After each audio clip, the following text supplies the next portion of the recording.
What led to you going to Fluke? Guys, we're live. Second Joe half, and Mazzulla at can the you press speak just conference. to Here how we go. big of a boost he gave you Celtics guys win. in that third quarter? Luke. Yeah, he was great. Just both ends of the floor.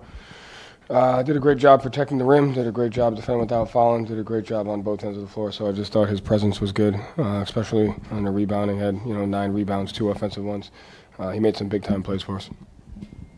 Joe, Luke's positioning, his ability to occupy space in the dunker spot and just on both ends of the floor, how have you seen him improve? Has he always been good at that? How big are those little adjustments underneath the basket for you guys? Yeah, I mean, he's just good at being in the right place at the right time, anticipating the play on both ends. So can go to different layers of our defense, can do different stuff on offense, but it's just his basketball IQ. He works at it. He's also a really smart player. Works hard. Joe, how good was it to get Sam back tonight? It was great. Another layer of a different level of offensive pace. And I think he had some good defensive stops. But I was getting another guy out there that could move, screen, cut, facilitate, create 2-on-1s in different ways. I thought he gave us some good stuff. Joe, quicker subs. It felt like tonight going to Pritchard, going to Cornet. In a situation like this, when you're in an elimination game, when you see, maybe certain lineups or certain things might be a better way to go, how much do you have to adjust in that moment to go to some decisions like that quicker? How much do you alter your coaching approach in an elimination game? Drew had 2 fouls, so we went with Peyton early. So, you have to adjust in that situation. But at the end of the day, you just, that's something that we've always done. Just play different lineups, do what makes sense, try to win the matchup on both ends of the floor. Obviously, foul trouble played in some of the substitutions that we made, in both halves. Joe, is this the most connected you felt like the group was on both ends of the floor tonight, just in terms of flow, creating shots, and also on the defensive end with switching off and so forth? I mean, it's tough to say. This team's been around a long time. They've done stuff together. I think it was just we did what was necessary to do what we needed to do to get back to New York. So made winning plays on both ends of the floor. Each guy, everybody in that locker room has another layer that they can get to. And, they did that as the game went on, and we just have to continue to do that. But it's a credit to the guys in the locker room. Get another shot to play. Joe, kind of following that up with an emotional, I'm sure, couple of days, how did you like the response from your team in an elimination game with everything they've been through and the way they came out tonight? Yeah, like I said, whatever it is that we got to go through, there's no bunch of people I'd rather do it than the guys in that locker room. It's that simple. And they made enough plays to win. Give us another chance to play. Joe, you've always trusted your core lineup. You don't change the main lineup a ton. You trust your top players. So making the switch going away from KP for the second half, just how difficult of a decision has it been kind of maybe evaluating that throughout the series and then making that call tonight? He couldn't breathe, and so he was available if absolutely necessary, and so that was just a decision between me and him. He was having just difficulties breathing, but he wanted to be out there, and if we absolutely needed him, we would have been able to go to him and rely on him. But you've seen a lot of that this year. Changing the lineup at halftime is something that we've done a lot, this year, because it just adds a different dimension and can change sub patterns throughout the game. So it's a credit to the guys just buying into what gives us the best chance to win each and every night. And I know KP will be ready for us. Joe, stylistically, without Jason, what did you guys focus on? What do you need to do without him to be at your best? Again, you never want to be without any of your players, especially one of your best ones, but we've gotten plenty of reps at that. And regardless of who the player is out, each guy steps up and plays a different role. And so, we have multiple identities on both ends of the floor, and tonight we were able to tap into, one of the ones that we have without him, and we just got to continue to do that. And you guys don't often find yourselves with your backs against the wall. And, here you are in probably the toughest situation. What is it about your team that's able to respond in these moments? It's just who they are as people. It's just the character of those guys. A lot of these guys have been around the league a long time, and they've seen a lot. And to me, you just rely on the character of the guys, the togetherness, the staff. At the end of the day, you don't get to pick the test that you have. You just pick how you respond to them, and that's kind of how life works, Joe, they didn't score for the last 3:12 of the third, so you ended that quarter well. Was there anything you guys did differently with the big lead? It seemed like you were more aggressive, passed up good shots for great shots. It just seemed like you guys were a little bit more intentional in the fourth quarter? I probably kept our pace. We lost the first quarter, and then we bounced back and able to win the second and the third.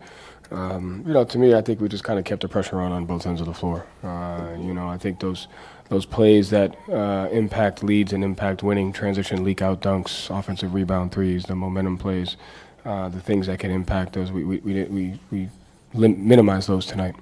And, we have to continue to do that. And sorry, what's the kind of the feeling now? You live to fight another day. I mean, how does the approach change any that you're going back to New York? Is there a sense of, I don't know, satisfaction, but just like, okay, one step and now we take the next? Yeah, just got to keep it in. 4 hours ago, we just had to win one game. Now we just have to win one game, and that's just kind of how you have to look at it. So we got to win one road game. Obviously, they're going to play their absolute best. And, we're going to have to do whatever it takes. But I think, just constantly looking at it, I just got to win one game and take it from there. Joe, the game really seemed to change in the third quarter there. What adjustments, if any, did you make at the half to give your team that advantage? Luke started, which, I thought his presence kind of changed a little bit. I think they had, I can't remember how many offensive rebounds they had in the first half, but it felt like a lot, and I think we minimized that in the third quarter. We were able to take some of those away. Usually if there's a less than a 25-point quarter, you didn't foul, you got back in transition, and you kind of rebounded the basketball at a high level. I think we had one turnover in the second half. So we were able to generate most of our possessions into shots, and we have to be able to continue to do that. Thank you, Joe. Thanks.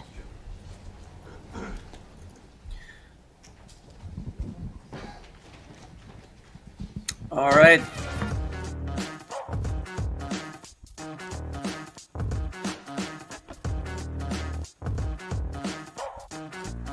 Hard Hat's all about showing up to play hard, doing what it takes to win. If you want to cement legacy, win another. He's your third center. You don't want to pump him up too much, but it's hard not to. This is maybe the most I've ever agreed with you.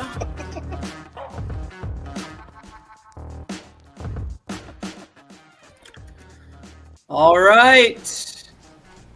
It's your boy Jimmy T solo to start the show. Celtics with a 127-102 win. Hear that music rolling? 127-102 win over the New York Knicks in Game 5. And the Celtics now trail 3-2 in this series. Goes without saying, everybody was hoping to see the Celtics show a little bit of life tonight in this Game 5 without Jason Tatum, who underwent successful surgery on a ruptured Achilles. He will be out for the foreseeable future. John Zannis is loading up here. We'll see if we can. There he is. I'm good. He's good. We're going to see. John scared me a little bit here. Complete system meltdown. John, I got you, man. I got you. Just wait. Just but did you start the show officially? We did officially start the show. I don't know what we did. Play the open. You want to play the open? You did?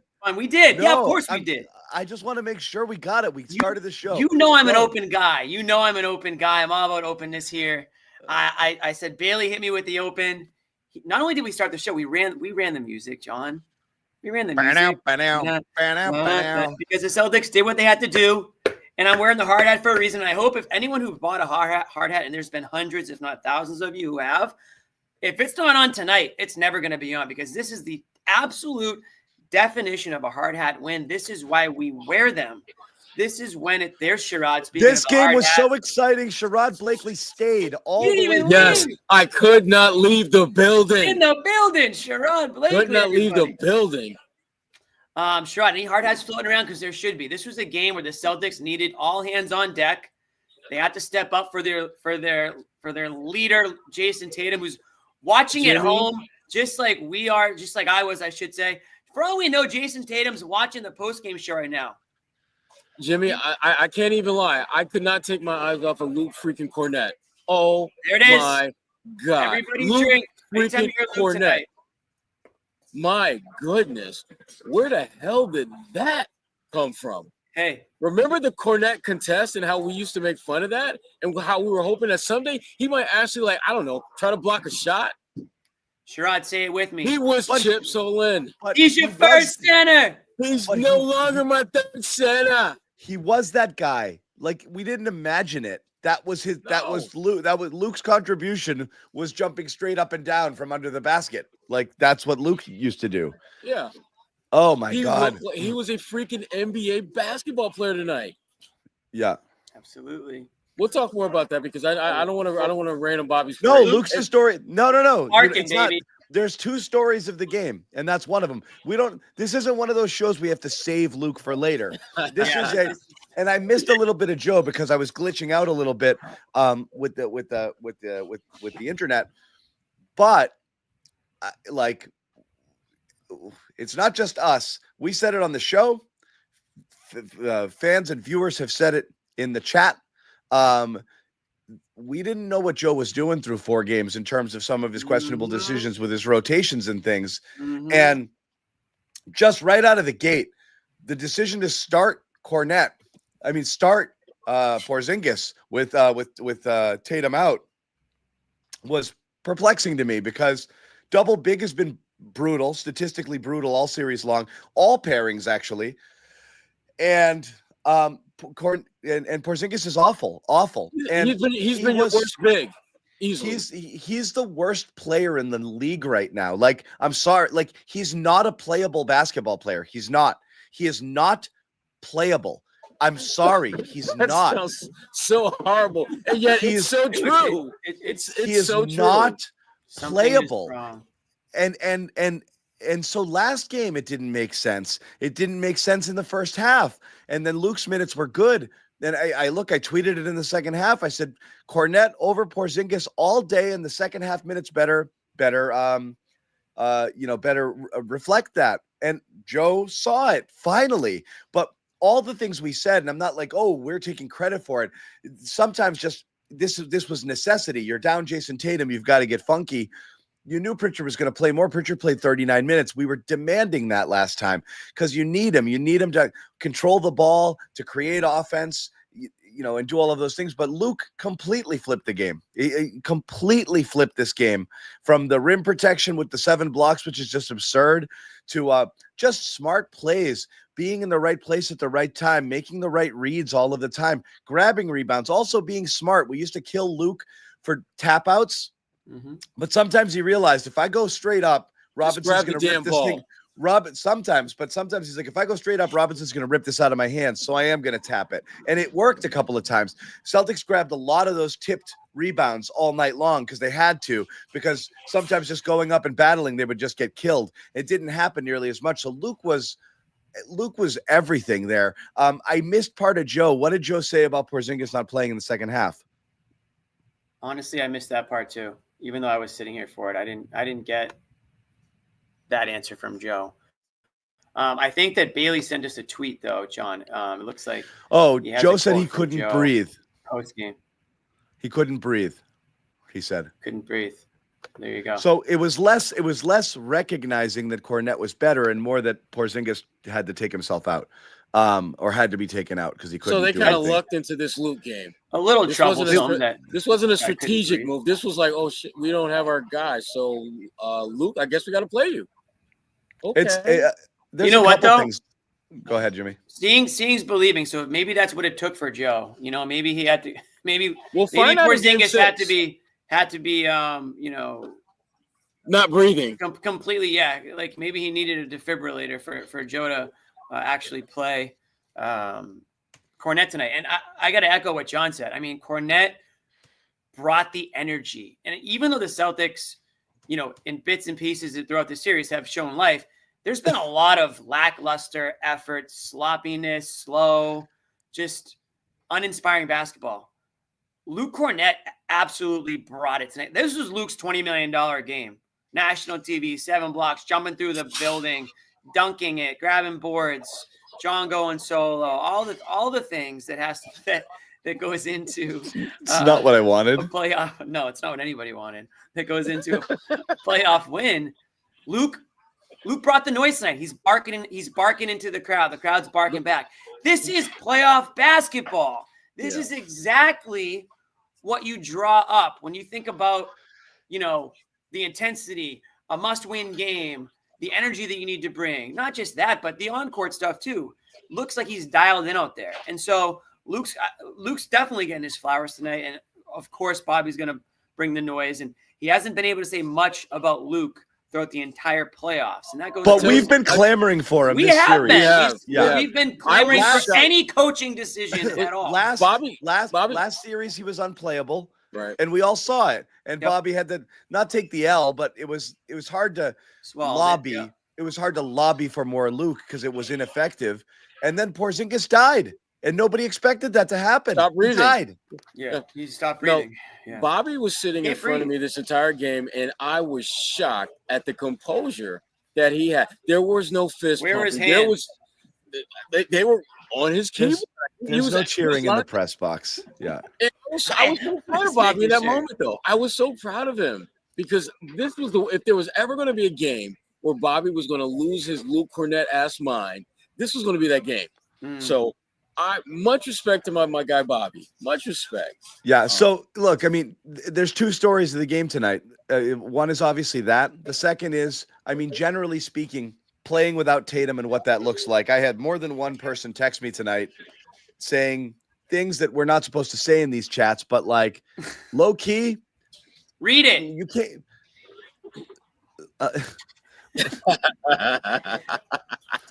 I'll say this. One of our Garden Report followers DM'd me this. Yeah. And this is not an overreactor. I'm gonna try not to knee jerk. I don't want to do the whole thing. I want to paraphrase it because it was just it was a DM. Sure. But basically along the lines of like, yeah, you're not sitting there waiting for him to ISO for 8 to 10, 12 seconds and this and that. It changes. The Celtics need Tatum, but also we've talked about during the year when one or two key guys is out, you get everyone else gets involved. They have to play more team ball, and everyone else gets a slice of the pie, right? Right. As opposed to there's games where guys just disappear. It's not sustainable long term because Tatum's a force of nature. He's obviously your best player, and you can't possibly survive many games without it. But you do see that there's sometimes a benefit to not having ball dominant players, and this was one of those nights where the ball was moving. But that being said, it's impossible not to look at Jaylen Brown stepping up, still clearly physically not himself. He's not able. That dunk attempt on OG, he was hovering at about 9 feet. You know, that he wasn't dunking that. He doesn't have it, and he still played his ass off. And the distribution, passing the ball, my favorite play of the entire game. 12 assists, my favorite play of the entire game was diving into the bench there on that loose ball for Jaylen Brown. I love that. You know what my favorite play, John, was when Jaylen had a wide open three in front of the Knicks bench, and the defense just said, "Go ahead and shoot it." And Jaylen said, "Nope, I'm going to drive." And he drove. He found Drew Holiday, layup. They're up by 23. That play, if Jaylen is in that situation 10 times, that might be the only time he doesn't take that shot. And I give him major props for the patience that he showed. But he did it all. He D'd up. He played tough. I like the spiciness with heart. I like that he was fighting through every single screen. Yep. And I like that Brown, along with the rest of the team, recognized how early they went in the bonus, that Brunson was in foul trouble, and they didn't just revert to just jacking threes. They attacked. Yep. Big thing. And obviously Derrick White going friggin' nuclear from 3 helps a lot. Derrick White, yeah. This was like, Jimmy, this might have been the ultimate hard hat game across the board for almost everybody involved. Yeah. It wasn't, by the way. That means new promo code, everybody. Oh, wait, do we have it? What is it? New promo code. Use the code 10 more for 20% off in the merch store. Don't forget to use the code, guys. You got to use the code. If you don't use the code, we help us help you. We got hoodies, t-shirts, bags, beanies. The hard hats are 20% off too. And I'll tell you what, we are selling sleep masks now. This is not a sleep mask game, but I will say get your sleep mask for the off season. Those are going to be a hot commodity. But anyways, this is the hard hat game. And by the way, everybody, Friday night is going to be the most electric atmosphere in Madison Square Garden in 30 years. And the Celtics are going to enemy territory. If you don't have the hard hat on for that game, then I don't know when you're going to wear that thing. So now's the time. And this is the mentality that this Celtics team needs to have. They have to be ready to go to work, to show up, put on the hard hat, put on the steel toe boots, bring the lunch pails, See that right here? Hard hats, lunch pails, steel toe boots, and just show up and do the damn thing. Don't talk about it. Don't think about it. Just go out there. Are we still doing play the your promo? game. No, I'm talking about the. Oh, I'm okay. talking Now about we the- were. talking about Okay, game we're still five. talking about See that steel toed. transition. No, I like that. It's a good transitioning into segue. game 5. Yeah. Yeah. But that's what we saw tonight. Derrick White. We haven't really talked a whole lot about Derrick White this series. He's been there. He hasn't been a liability, but he also hasn't really stood out much in any way. And to be honest, defensively, a lot left to be desired through the first 4 games. He's been mad. Yeah, he's exactly. And he's been getting roasted by Jaylen. Exactly. No, there hasn't been much good to say about him tonight. Yeah, was a perfect example of Derrick White. John, you mentioned it was like when a guy like Tatum is in play, there's minutes to go around. The roles change. Everyone's roles are increased. Derrick White fits that perfectly because he didn't spend a lot of time defending Jaylen tonight either, which I thought was a smart play. Right. Keep him away from Jaylen. So, but I mean, he was good though. Usually when Tatum is holding onto the ball too long or does take an ill-advised shot, it's Derrick White who loses out on it because how many times have we looked for Derrick White to be the guy taking the shot down the stretch or being a little bit more involved in the offense? And that isn't to say that he's just deferring all the time, but he's kind of falling in line to the hierarchy of where this team is and sometimes to the detriment of the team. And so when he's given the reins a little bit more, again, not by choice, but due to circumstance, he steps up. And this is a perfect example of that. This guy has ice in his veins. Never gets too high, never gets too low. But when he's ready for the moment. We saw that last year when he kind of just came out of nowhere in a lot of people's eyes. And he's even elevated his game even more so this season. And tonight was a perfect example and maybe something that we all kind of overlooked a little bit when talking about how are the Celtics going to continue on? How are they going to move forward? How are they going to advance in this series and beat the Knicks? Well, because they got guys like Derrick White who are on any given night can play like, a top 20 player in the NBA, Yeah. So that's what you got tonight. That you got Pritchard knocking down shots. Sam Hauser gave you a couple threes as well. I mean, you start going down the line of pretty much everyone except Porzingis did some really positive things for them tonight. And you're going to need that. I mean, you've dug yourself this incredibly deep ass ditch, and this is how you got to get out of it. You're going to need guys to step up who are going to exceed their outpick their coverage basically. Again, and the whole thing is frustrating because again, butterfly effect. You win one or both of those games right now in Boston to start this the series when you pissed away those 20-point leads. You never know what happens. Tatum might not get hurt. You've wrapped up the series in 5 games, and then we move on, and we tell Bobby he was right in his prediction. And instead, you're here and you're fighting and clawing, but everybody feels a lot better about it. The question is, can they sustain it? Is this a sustainable? Is this type of performance sustainable? It is tricky, for them. You can't have that mentality if you're them. Like you're just one. You can't. They shot 45% from 3. It's not absurd, but again, they hit their threes. When you win by 25 points, though, there's more margin for error. You didn't have to shoot that well necessarily to win this game. This really was a margins sort of game, I think, for them. They only turned the ball over 8 times, which is huge. And only one turnover in the second half.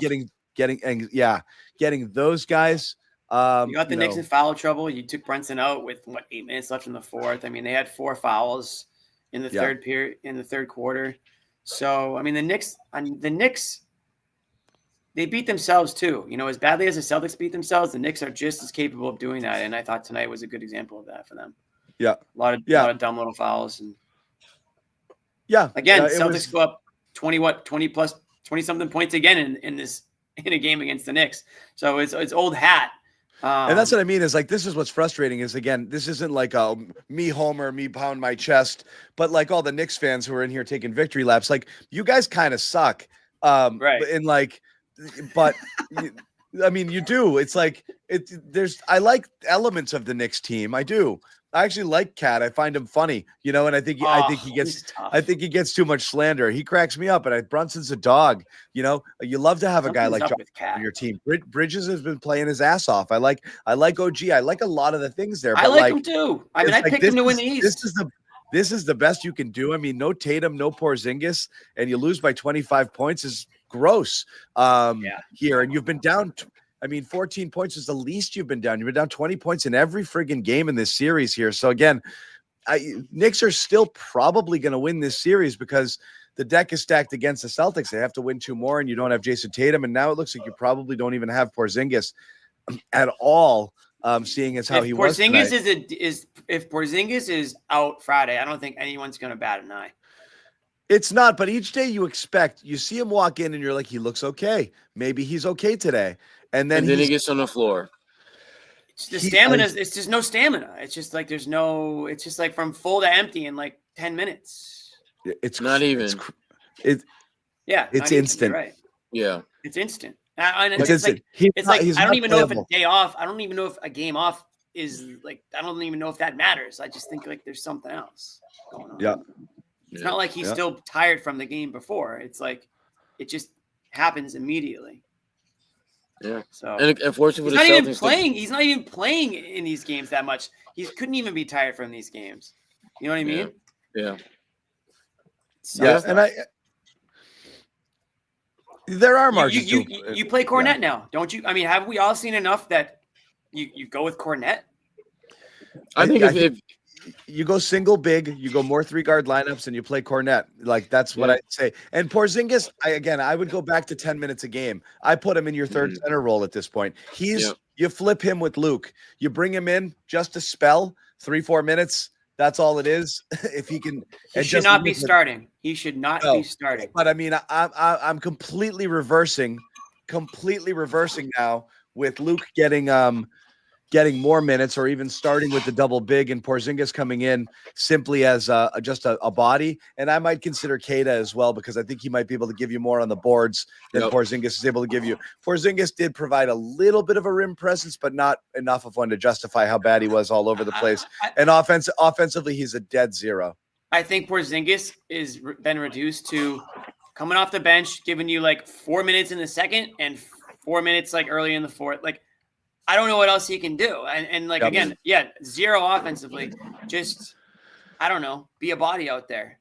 I really don't know what else at this point you can. I think if you're budgeting, he's $0 he is zero income. Like, that's just how you have to look at it. Yeah. Because you just can't expect anything from him. Trash. Yeah, trash. Hate to say it, but he was going back to New York now too. I mean, it's not good timing for that. Certainly for him, the way he's playing. So less is more, I think, when it comes to Porzingis. I've never thought I never in a million years thought I'd say it, but I got to get more Luke. Give me more Luke. Yeah. Give me the guys who look like they understand the moment, and that's Luke Cornet. Before we fall too far behind on them, we've got a few super chats rolling in, so we want to get to some of them. G. Morlowski, Tatum's vacuum being filled by our sleeper all-stars. Bobby fumbled on 4-0, but not on Cornet. He's our first center. Bird must be smiling in heaven. Larry Bird is still alive. Larry Bird is not. Do not. You, how dare you? Don't do that. Stop. Larry Bird is absolutely still alive. 50 piece from Ryan Smitty. I want an apology camp for the whole crew to Bobby regarding the unfounded ridicule he faced over the past few years from jockeying on the current defensive player, Luke Cornet. He was right all along. But, Jimmy, I don't want to say this again, so you say it. Yeah. Listen, we weren't wrong at the time. Everything we said at the time was true. Bobby was way off kilter back then. Did Bobby maybe see something? Sure. But we're not going to apologize for being right in that moment. Yeah, and Bobby was wrong back then. What he was asking for from Luke was wrong. It was emotional. He was biased. And then he would ignore. He'd have one good game and 4 bad games, and he'd be like, "What about Luke?" And then he'd have a good game again and be like, "Luke, I think you got to play him." What we're seeing tonight, and this goes back to the Derrick White argument. He's doing things he used to not do. We said it all year, though. Yeah. Right. Look how good Derrick White is. Like, wait, he actually stinks. This is when they first traded for him. Just like when Luke Cornet stunk and Bobby wanted to keep telling us how good he was. No, now he's good. Now we can talk about Luke Cornet. Now he's worth talking about. Maybe he saw something. We'll give it to him, but that's it. I will say this though: if you spend $50, I'll do an apology. Like toss the apology cam on me for $50. Oh yeah. Well, I'll do a dunk tank, on the show. I'll apologize for anything. For The Aggie way, Luke did his big one tonight. Yep. There were just flowers. This is a big game for Luke for himself. He's cashing in. I live in NYC. These plucky underdog Celtics upsetting the Knicks are shutting up these obnoxious fans. Would be banner 18.5 as far as I'm concerned. Honestly, I'd take a little bit of solace of squeaking out this series and then just going out. Fine. Yeah. That'd be terrific. Be nice. Here, because the Knicks are kind of a pretender team and they are taking a bit of an unjust victory lap. They didn't slay the champions necessarily. But look, before the Tatum injury, it's a 3-1 series. The Celtics did this to themselves. They pissed away 1 and 2, and then they flat out lost game 4. Nothing you could do. 14-point lead doesn't matter. They gave that one. Knicks took that one from them. They did. That's the one game I'm giving to the Knicks. Everything else was garbage this series. And the Celtics complete meltdown. Series should be over already. GF servant for life. Celtics are a better defensive team without Tatum and KP right now. I don't think so. I think Tatum was playing phenomenal defense. That last game was maybe the best game he's played. Both his defense has been great. His Yeah. defense has been great. But again, from a style standpoint, when you have it changes things. Tatum is it's so heliocentric, right? Like there's everything revolves around him. Obviously, it's going to change the entire flow and dynamic how you play. But you have another game where you're like, oh, holy shit, we need someone like Tatum to tie it all together because we're not able to do it. And then you'll remember exactly what his value is. Just tonight was one of those nights that it worked. Those Knicks minutes starting to pile up. Their legs are starting to go. That would be good. Thank you, X3. Michael, Cornet MVP. We do not disagree with you. No. At all. David Andrews, been watching you guys since the bubble back when I was 19. I'm 24, and the Celtics are still their own biggest threat. Winning tonight did nothing but confirm that they gave the series away. Guys, that's the most frustrating part. We've been talking about this all series long. Thanks for growing up with us, David. Yeah. Appreciate it. This is great. We've been with you more than basically 25% of your life. That's great. Yeah, we basically went to college with this guy. That's awesome. That's awesome. We raised you. The little can, the fact it took Tatum's foot falling off to see any resemblance to Celtics basketball is frustrating, but I'm so happy we got the W. Why was tonight the best game they've played? Backs against the wall, desperation, at home. And besides, they were due to have a game like this at home. I mean, they've done everything except close out the Knicks at home, and they were due for that. But to the point that we made earlier about just the ball movement, this was absolutely much better. Jaylen only had maybe 2 or 3 possessions where he played the Tatum ISO dribble game. For the most part, he did a good job of keeping the ball moving. And that's how you're going to win this series. Come back and win this series. You cannot let the ball stick. You just don't have the talent on this team to do that. Yeah, I don't want to make it like Tatum versus the team. I don't. It's not. I think guys. But it kind of is. Yeah, I mean, I think guys showed up tonight with purpose, and I think that's the huge thing. If you show up feeling like, wow, I'm definitely going to be called on tonight to do more. I need to be ready. I need to show out. I need to make sure that I hold up my end of the bargain. I don't want to be the reason we go out this way. And it just felt like all these guys played connected basketball, and they showed up, and their unified goal was to not go out this way, not go out at home in Game 5, not let them just lose Tatum at the end of Game 4 and then just bow out a game later. I have no idea what's going to happen Friday in Madison Square Garden, but I think it's nice that this team showed a little bit of resolve tonight, took it to New York, kept their foot on the gas in the fourth quarter, even got physical, like the Brown stuff with Hart there. Show a little attitude. Like, you don't want to feel like you're getting pushed around. I've said this before. Sometimes this Celtics team, you wouldn't even know that they're as freaking talented and as good as they are because sometimes teams come in and they just bully them a little bit, and I felt like tonight the Celtics just didn't allow that to happen, and I'll give the Knicks credit. They fought in this one too, but that second half, the difference was the second half tonight, Sherrod. Knicks made their run in the first half and they made it interesting and it was close all the way through.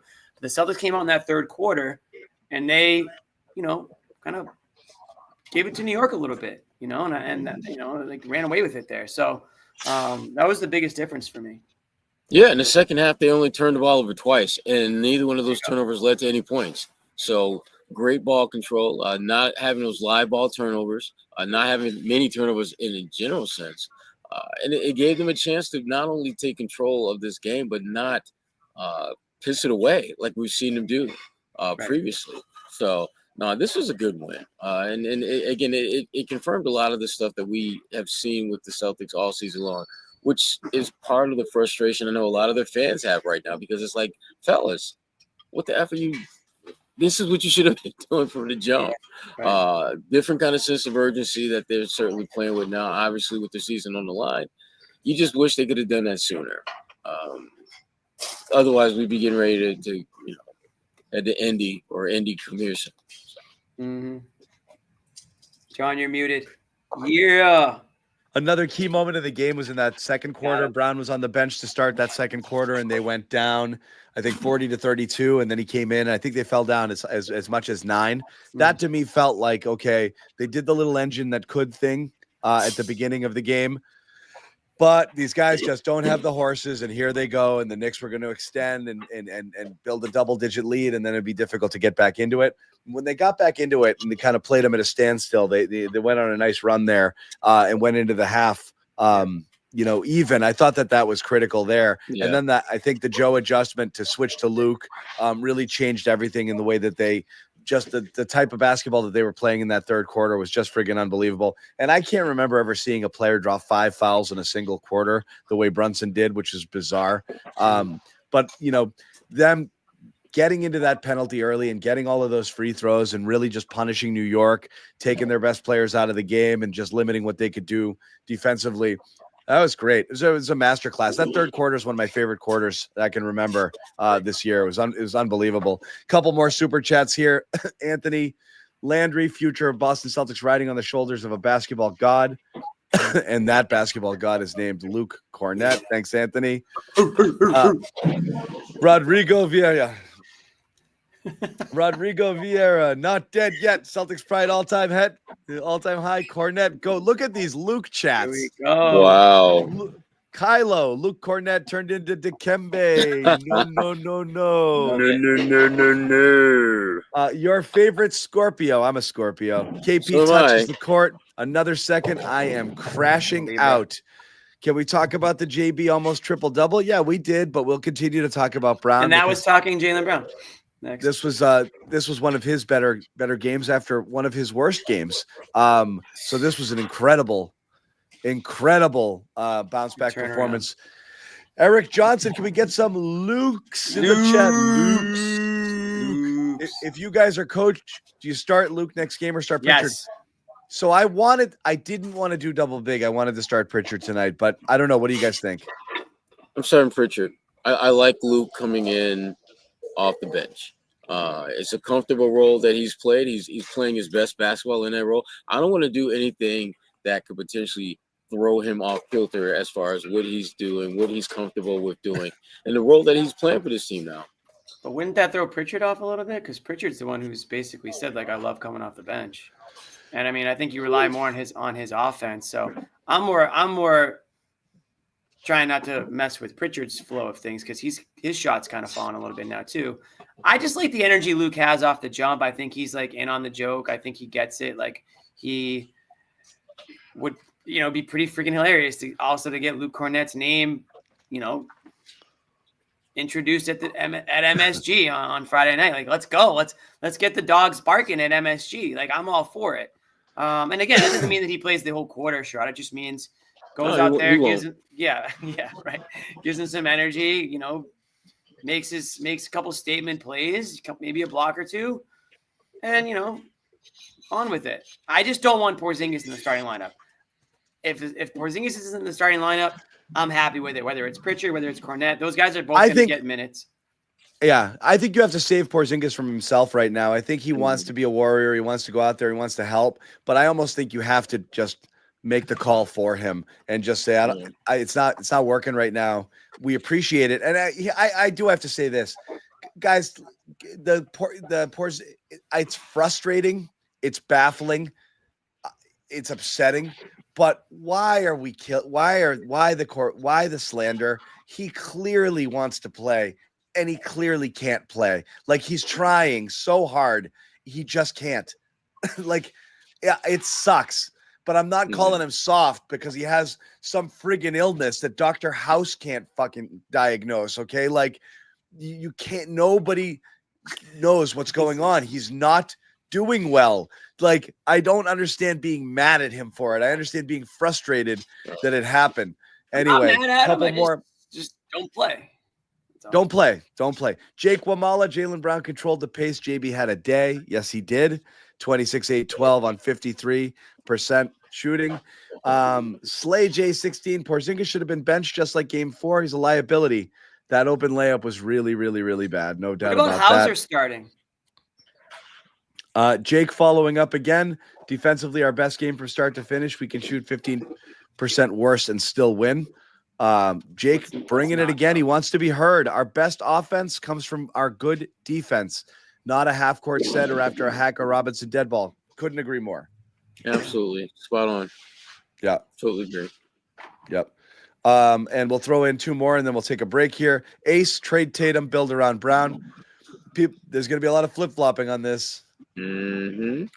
You do the KD and you trade him. You trade him with the and the other team's got to eat a year of paying him without his while he sits resting his Achilles, and then just see what you got coming back. Miles Orduna, give Kata a chance. Let him go big boy out there. I got no problem with that. I think you could sneak a few Kata minutes in there. But why haven't I don't they think. yet? Yeah. I mean, I feel like it would have happened by now. So whatever. Yep. It would have happened by now. I mean, Luke just gave you 25 awesome minutes, so you're probably not seeing Kata. But anyways, it is if you decide to bench KP. I got you. You don't just think that'll go to Hauser or somebody else, Pritchard or whoever? Ben Vallis, first to the floor, pretty upset about that one. I'm pretty upset about the trade Tatum. Hey, that's the rules. Those are the rules. You want to put dog shit takes out there. Yeah, we will. You can pay for them. Yeah, right. That's the only way that one would have made it on there. Look at this. Very, very clever from Dirk. Normally 11-11. Here's his other 2 cents. Season 7. I see what you did there, Dirk. I like that too. Sneaky. Except we don't get that 2 cents. We don't get that. So I want to know. The next one better be 11-13. I just want to make sure that we can balance that out a little bit. Slay J16, 7'3" liability on the floor. Absolutely. Eric, John, I know I said I was done last game, but I'm back tonight to hear your Brown apology. Guys, why does it have to be an apology? When Brown plays bad, we say he plays bad, but that becomes slander. When he plays good, so if I'm not supposed to talk about it when he plays bad, apologize. He just paid $10. You better damn. I shouldn't talk about it when he plays well. Also, we just shouldn't talk about him. Period. Yeah. Only when it's good. No, listen. Brown, I didn't pay $50 for a justification, Cam. That's Ryan. He wants his Cornet apology. Fine. But we got to wait for Bobby to be on the show. We'll wait for Bobby. He said he wanted Bobby to be a part. We'll do it in front of Bobby for you, but it's not going to be sincere. I just want to know. Luke's going to go get his money and send it to JP. I'm not going to call him Dad. Luke's going to go get his flowers. I'm telling you. In the hospital. I like that. Yeah, exactly. Jimmy Alexandri throwing down 50. Again, we'll do a song and dance for you for $50. Knicks lose game 6. They will lose the series. They cannot come back to Boston. We'll do a little jig. Yeah, we'll do all of it. They will lose it. Wow. Ace this is a must paying for money. The Knicks. Paying money for his trash takes. Everybody hang on. We will never see Tatum in a Celtics jersey again. Yikes. Wow. Save that one for the wow. Yeah.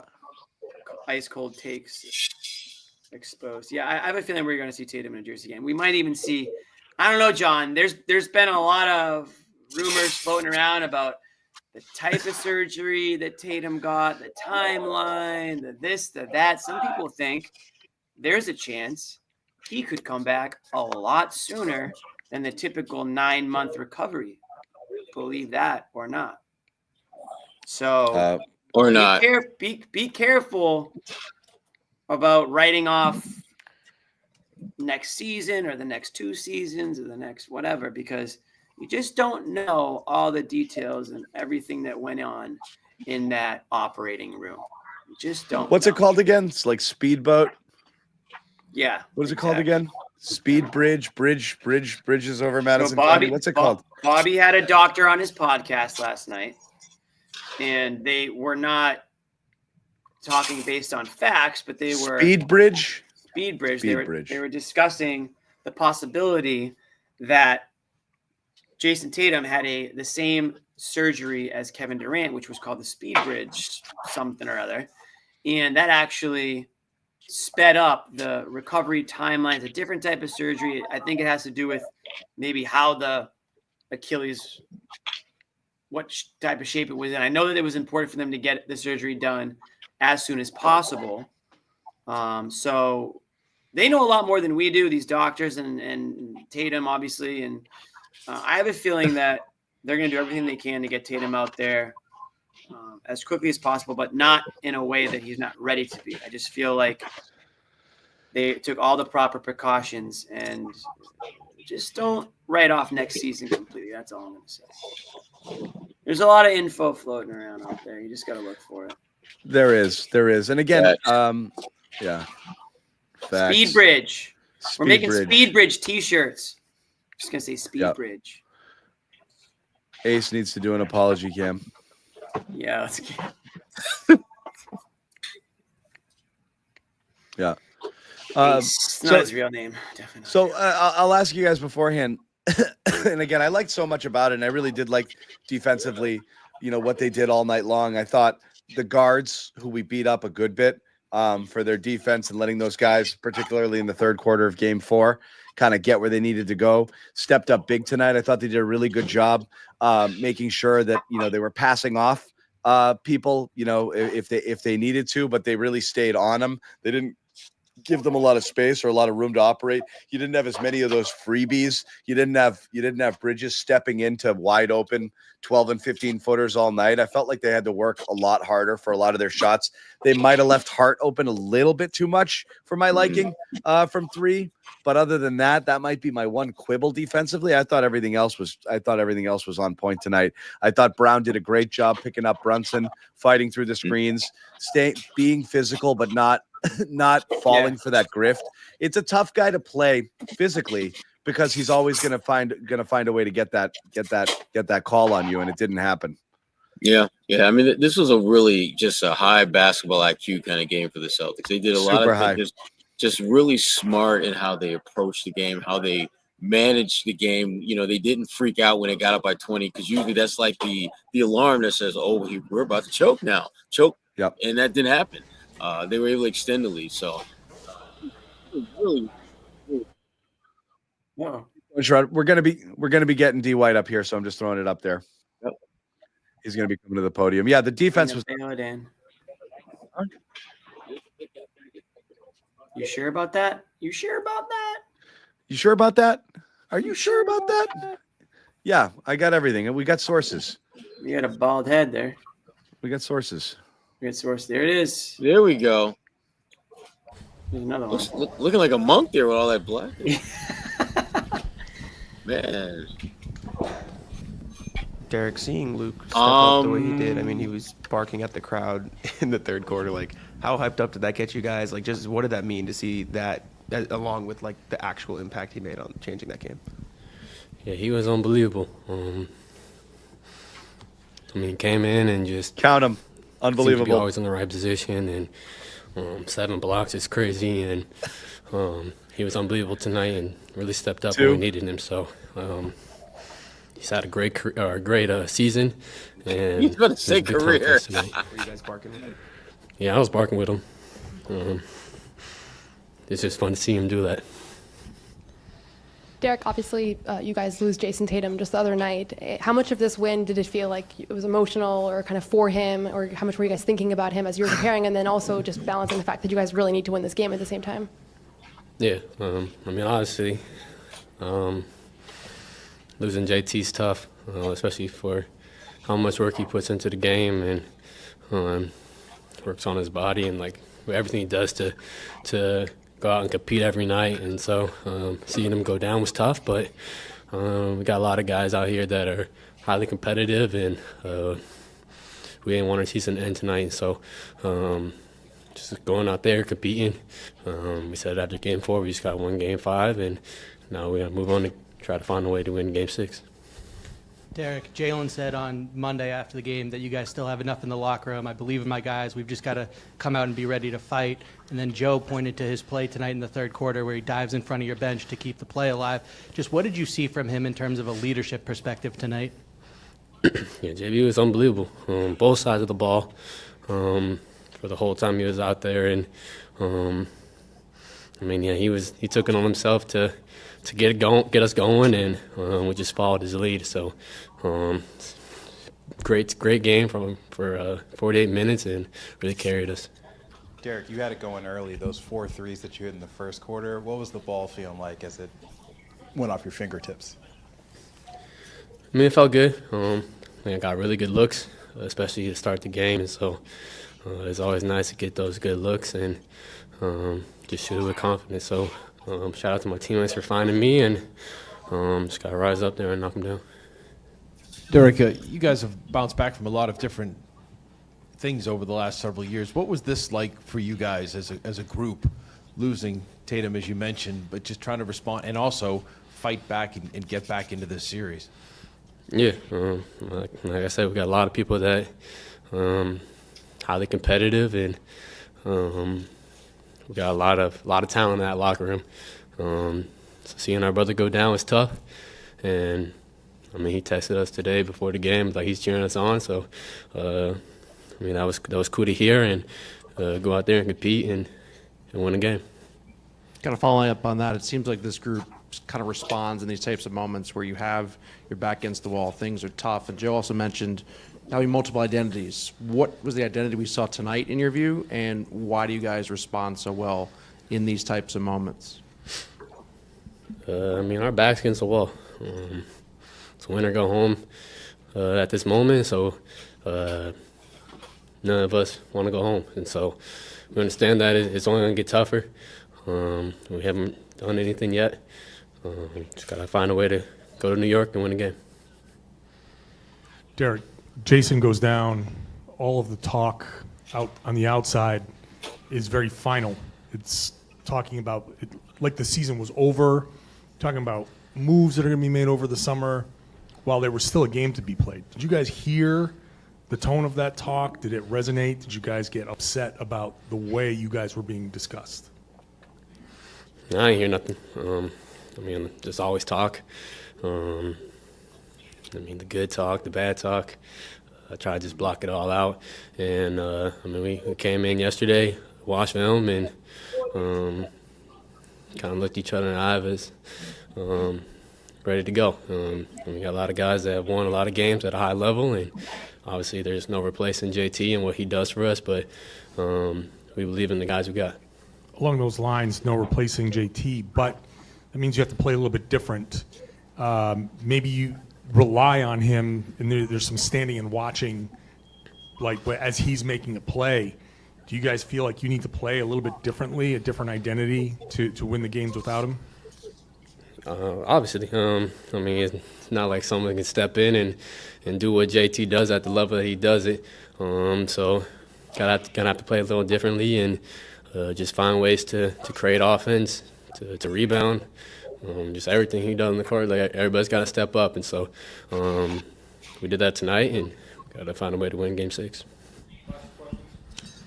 Derrick, there's been a lot of teams over the years that, when faced with adversity, can pull it together and channel that emotion for a game. How challenging is it to get that same emotion again a second time, and what do you do to get there? Like I said, our back's against the wall.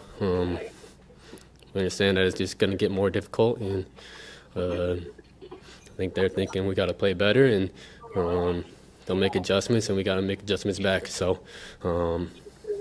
this is the NBA playoffs, and you wouldn't expect anything different. So, go out there, compete at a high level, do what we need to do, and try to find a way to win a game. Derrick, last question for you. Off the court, you and Jason are quite close friends. So I'm wondering, after the injury goes down the last couple of days, for you as his friend, what has your reaction been, and kind of how have you mentally kind of pulled yourself off the map after seeing him go down? I know he's obviously okay, but there are still a bit of a shock from these kinds of things. Yeah, for sure. I mean, obviously it's tough to see. I texted him, and but it's kind of all I can do really is to text him and just tell him that we believe in him and know that he's gonna have a great comeback from this setback. And so really not much I can do, especially at this moment, but I'm gonna support him throughout his whole journey, and I know he's gonna do everything he needs to do to get back out there with us. So that was Derrick White there. His press conference, he was phenomenal tonight. 34. He came out gunning early. Hit his first 5 shots. 4 of them were 3. 14 quick points. Might have been 14 their first 17 or 19 points there to start the game. Finishes That's with how you 34. set the tone.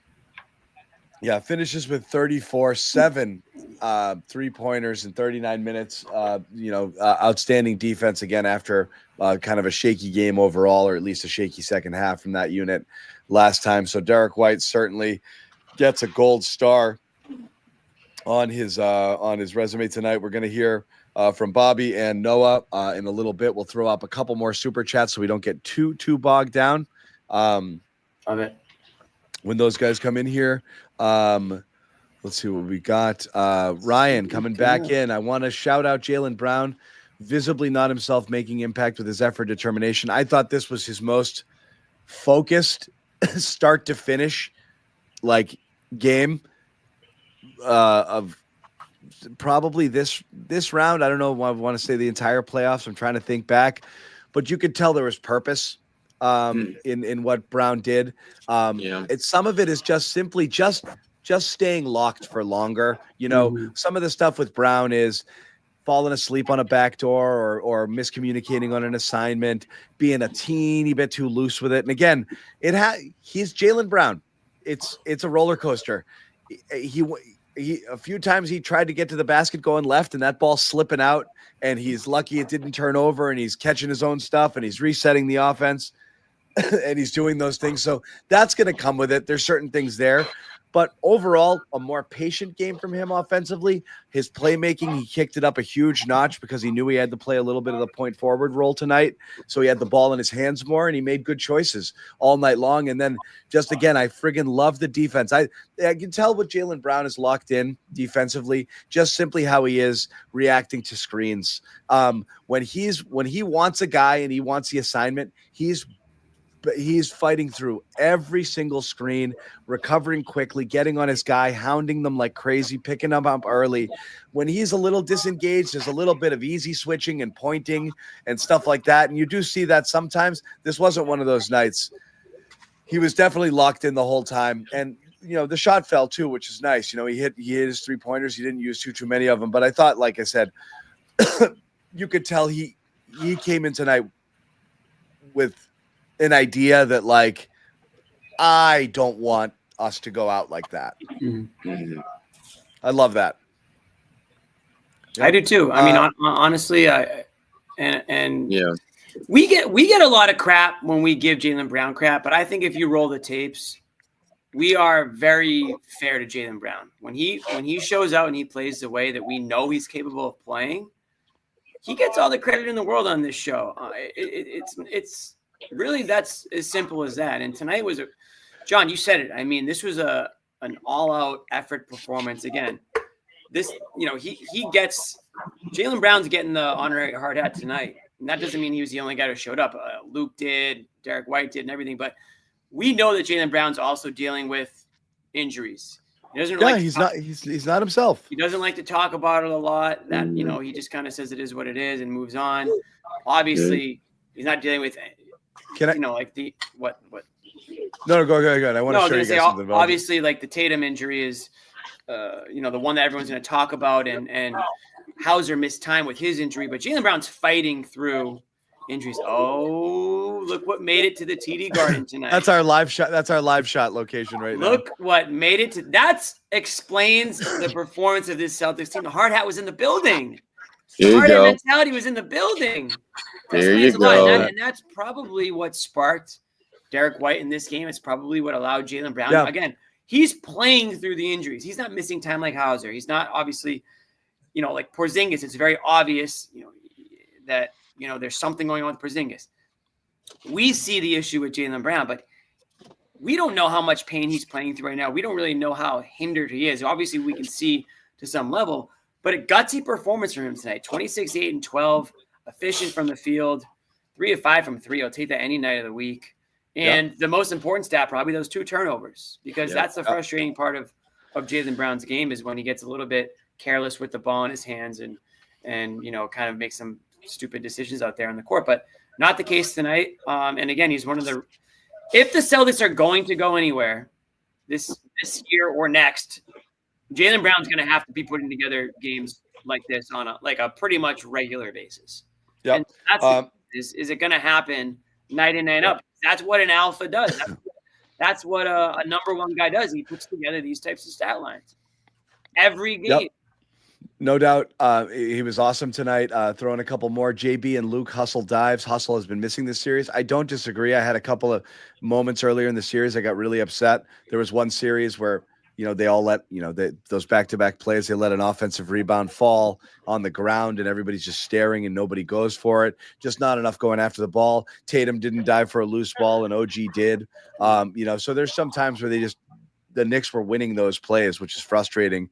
EC3, KP needs to drink some Haitian tea. Yeah, sure. Why not? Ryan keeps bringing it. Al Horford gets a $2 super chat. He had a $2 super chat type of performance. I think that's appropriate. James Lyon, 12-5 and 2 for Al. Three duties. That's fine. I guess. Cool Che 84. All you little Gen Z Celtics fans need to calm down with the slander, appreciate the team, or go to therapy. I thought the Boomers slandered. Wow.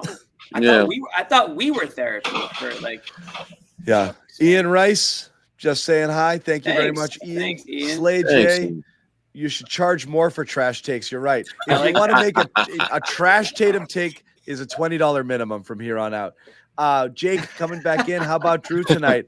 Honestly, it was a team defensive masterclass. When one person misses the assignment, we get picked apart. Absolutely. Team defense, unreal. EC3, people hating on JT. Yeah, it happens. We short memories in here. Tatum even said it. He says he's going to get a lot of criticism at points, and he's going to get a lot of praise. Lives a good life, blah, blah, blah, blah. Peter, up in Canada, this win is about our grit and pride in protecting home court. This win is for Tatum. Jamaican boy, I don't want to see KP unless he's in another jersey. Guys, I said I don't want KP slander. Ooh. Do you think if the Celtics win series, does new ownership bring back everyone and wait for Tatum? No. No. Nice thought, but no.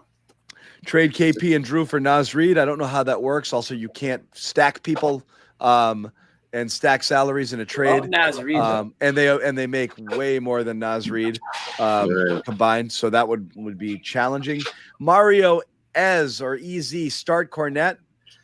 Who's on the start Cornet train? Was it you, Jimmy, or you, Sherrod? I think it was Jimmy.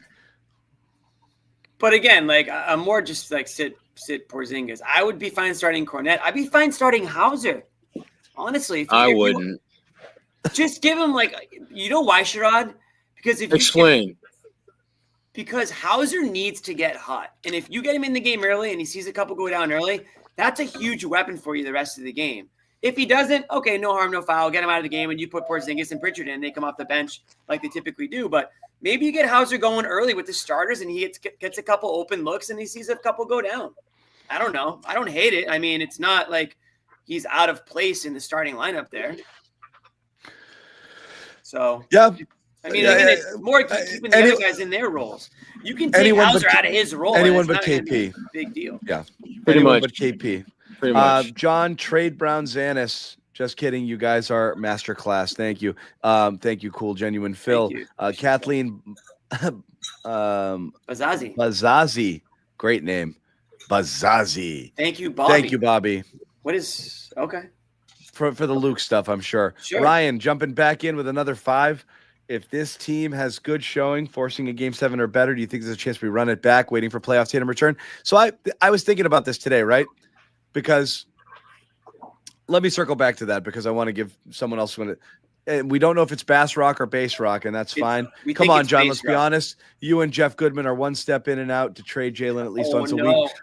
Put you with Goodman. Damn. You're on the Goodman level of Jaylen hate. That is top tier, John. Yeah. I don't think I'm on Goodman's level, but I absolutely have favored and may continue to favor trading Jaylen Brown as the move you have to make in the offseason. But we're not going to talk about that tonight because he had a great game tonight. So what's the point of talking about trading Jaylen? I think it's beyond the, not part of the spirit here. Kathleen Bazazzi with a super sticker. I like that. Little Can, I'd say my KP frustration stems for it's always something. I get it. I get it. Jake, the C's got to stay in it. Can't wait till my hard hat revs. You guys better wear that friggin' thing. Let's go, Jake. I love it, man. Wear it with pride, my friend. Chimp me again. C's dug their hole. We had it all the games wrapped. We need better calls when we're up to run out the clock. No doubt about it. I'm getting to my spot, try and stop me play style that JB, Jimmy, and Kawhi play is better suited for the playoffs and the see what they give me style like Tatum, KD, and PG. Thoughts? I don't know. I think if you're making the right reads, it's all effective. Yeah. There. I think Tatum has struggled personally because he's too deliberate. And when this defense sees it and waits on him, it gives them an opportunity to do what the Knicks have done all series, and it closes off those lanes by those guys kind of cheating and pinching and ready to help quick, so he can't quite get into the paint because he's taken too long to set up his man on a switch or on an ISO, and that's where he's run into problems. Tatum just was out of rhythm. He wasn't attacking quickly, so I think that's the worst version of Tatum always, because I think it takes everybody out of their game. He might get his. But when it goes so slow, everyone else can just sits there and doesn't do anything at that point.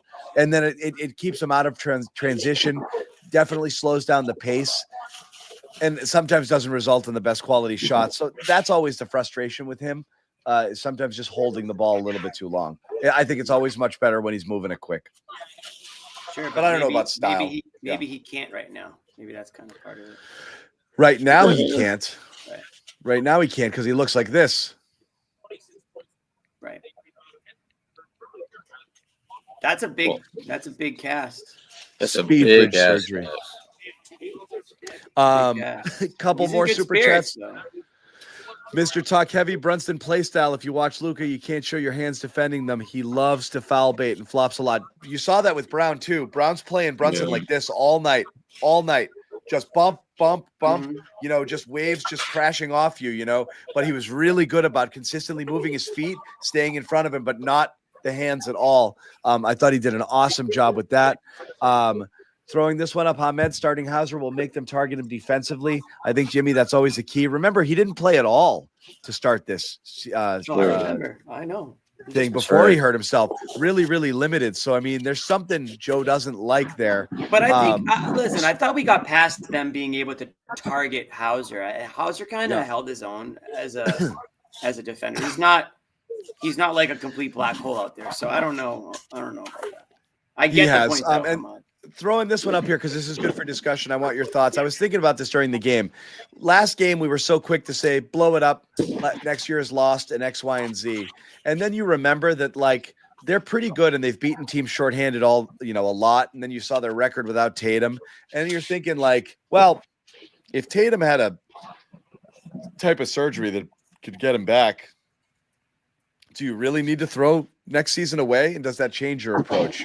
And games like this remind you of it. And if you were to win this series, I think it would change the perception a little bit in terms of, like, all is not lost, right? Like, there's something to be preserved here, and that we could potentially continue to compete if Jason Tatum were able to return in March or April of next season.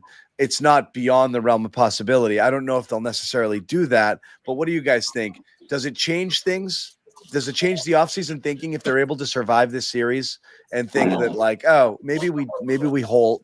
You're not going to not do stuff. You're going to do something, but maybe less. I guess we got to put a pin in that while JB talks, but we'll get back to that. What is that on JB's back? Garden is muted. That things were over. People were talking about next season already, the off season already. Did you guys hear any of that talk? Did that bother you? I can only speak for myself. I'm not sure about the rest of the guys, but what I will say is I appreciate the fans that showed up tonight. You know, it was a great atmosphere. It was loud, you know, and I know it's easy to kind of write things off. Obviously unfortunate what happened to JT, but we still got basketball to be played. You know, I believe in this group, so, you know, don't count us out just yet. And what was the message? You know, you obviously had the initial shock. You move on to, you know, ahead of this game and the rest of the series. What is the message? What's like the rallying cry, so to speak, in the locker room? Defense. That's all I'm talking about is defense. It's just nothing easy. You know, guard your yard. You know, find a way to get stops. Dig deep. You know, mano y mano. You know, win your matchups. Play defense. And that's pretty much been the emphasis. Speaking of defense, Luke Cornet comes in, changes the game in the third quarter. You guys always have a lot of fun with him, kind of laughing with him, laughing at him, somewhere in between. Like, how does he bring fun energy into such a serious moment, and how crucial was that to turning the season around? Luke was huge tonight, defensively and offensively. Like, he was stellar, and that's the type of performances we need in the playoffs. Like, you know, defensively, getting stops, making plays, big finishes. He got that backwards lob. Luke was great tonight. Luke, credited you and Al for kind of getting guys together yesterday and talking about the situation, talking about where you guys go from here. What kind of compelled you to do that, and what were you hoping to get across by doing that? Just come out and play. You know, obviously, the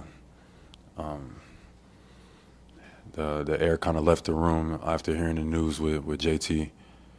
So, you know, we didn't want to go out like that. We didn't want to make no excuses. We didn't want to come out and give up or just turn the season in like what everybody else probably would expect. So we just said to the guys, said to each other, let's come out, you know, keep an open mind. Like, just come out and play basketball, be ready to go, and guard your ass off and take it from there. And we was able to find a way to win tonight. In Game 7 a couple years ago against Miami, Jason got hurt in the first play, and you kind of put a lot of blame on yourself for not being able to handle that and be better for your team. How has your approach changed in such situations and especially now when he's not out there? Just continue to be aggressive, continue to trust in my game and my development. Tonight was able to find like a flow, a rhythm in the game. We played with a different pace, but defensively we got stops. We still got to do a better job on the glass. Defensively, we did better in the second half. First half, we got to limit them to one shot, but just mindset, mentality. You know, next play. You know, faith, consistency, and hard work pays off. Jaylen, how do you view your role? Obviously, Jason's going to be out for a long time, you know, even into next year, carrying the franchise forward, you know, being a leader. Like, how do you, you know, I know it's just a couple of days now, but how do you view your role in carrying this team forward here? Just be who I am. And I think that's it. You know, just be myself, come out, be aggressive, and, you know, get it done in multiple ways. You know, it's a team. We've always been a team. I've always preached team. I've done whatever, you know, to kind of push this team forward. So whatever is needed of me, you know, I'm excited to be able to, you know, facilitate in whatever role. So it could change each game, each night, defensively, offensively. But the goal is to just lead, just be myself. Jaylen, how are you able to use Jalen Brunson's aggression against him and to get him into that foul trouble? You know, just playing the game. JB's tough. You know, I give him all the credit in the world. Like, you know, he's tough. He uses his body well. He's physical. You know, he knows how to sell and get those calls. He's crafty. He makes tough shots, and he likes those big moments. So, you know, my goal was just to stay between him and the basket. You know what I mean, and just play defense. You know, as best as they allowed me to. I try to keep my hands back without fouling, but just guard. You know, I feel like I can guard with the best of them. So just trying to, you know, keep our hands back and motivate our team as well on defense. Jaylen, how hard did he get you in the stomach with that elbow? He got me in the groin. Oh, and, gotcha. My bad. Yeah, but it's all good. You know, it is what it is. You know, playoffs.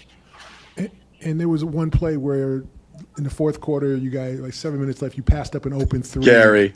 You drove and you found a cutting Drew for a layup. That's my guy. That's my guy. See, that's why the Big Three podcast works. Best shot. Like, what was that mentality like tonight when you had the lead? Yeah, just being poised and just seeing the help, seeing the defense, and making the right reads. You know, over and over again. You know, just getting to the paint.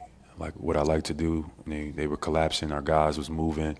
We played with pace and was able to find guys on open shots. But right there in that play, just, you know, we up. I could have probably shot that three, but, you know, saw Mitchell Robinson was on me. So that means nobody's at the rim because he was the only big out there. So if he's away from the play, I drive to the paint, that means we're going to get something good. Thank you. Jaylen Brown off of a terrific near triple-double performance, 12 assists, just banana land for Jaylen. Not something that you see often, but needed it, welcomed, awesome all-around game. Brown, huge part in the win as well.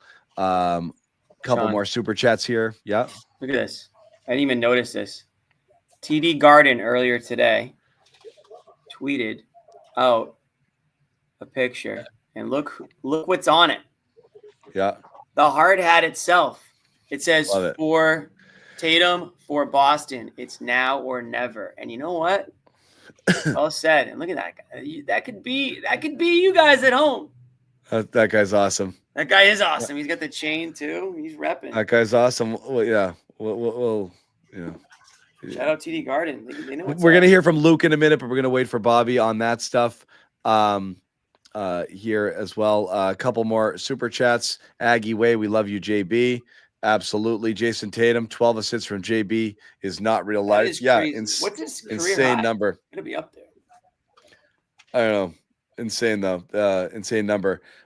We did mention Luke. We'll get to that in a teeny bit as well. But yeah, huge stuff from him. It's just I don't want to be that guy, but how much of what happened tonight is repeatable? What do you guys think? Because again, you know, Derrick White goes bananas from three. They shoot, 45% from as a team from three or whatever it ended up the final numbers being. Jaylen Brown gets a near triple double.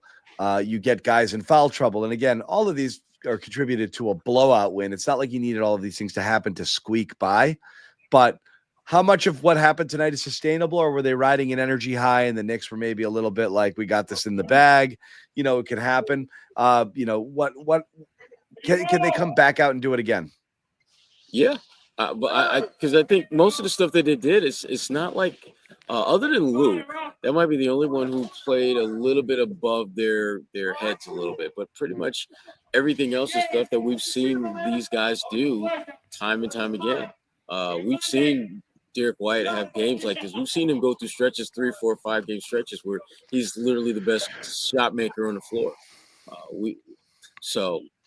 It's very, very doable. And again, I think that the thing I keep reminding myself of is, remember when the Celtics seemed to be seemingly at their best when the entire world was telling them they sucked, or the entire world was telling them they're not that good.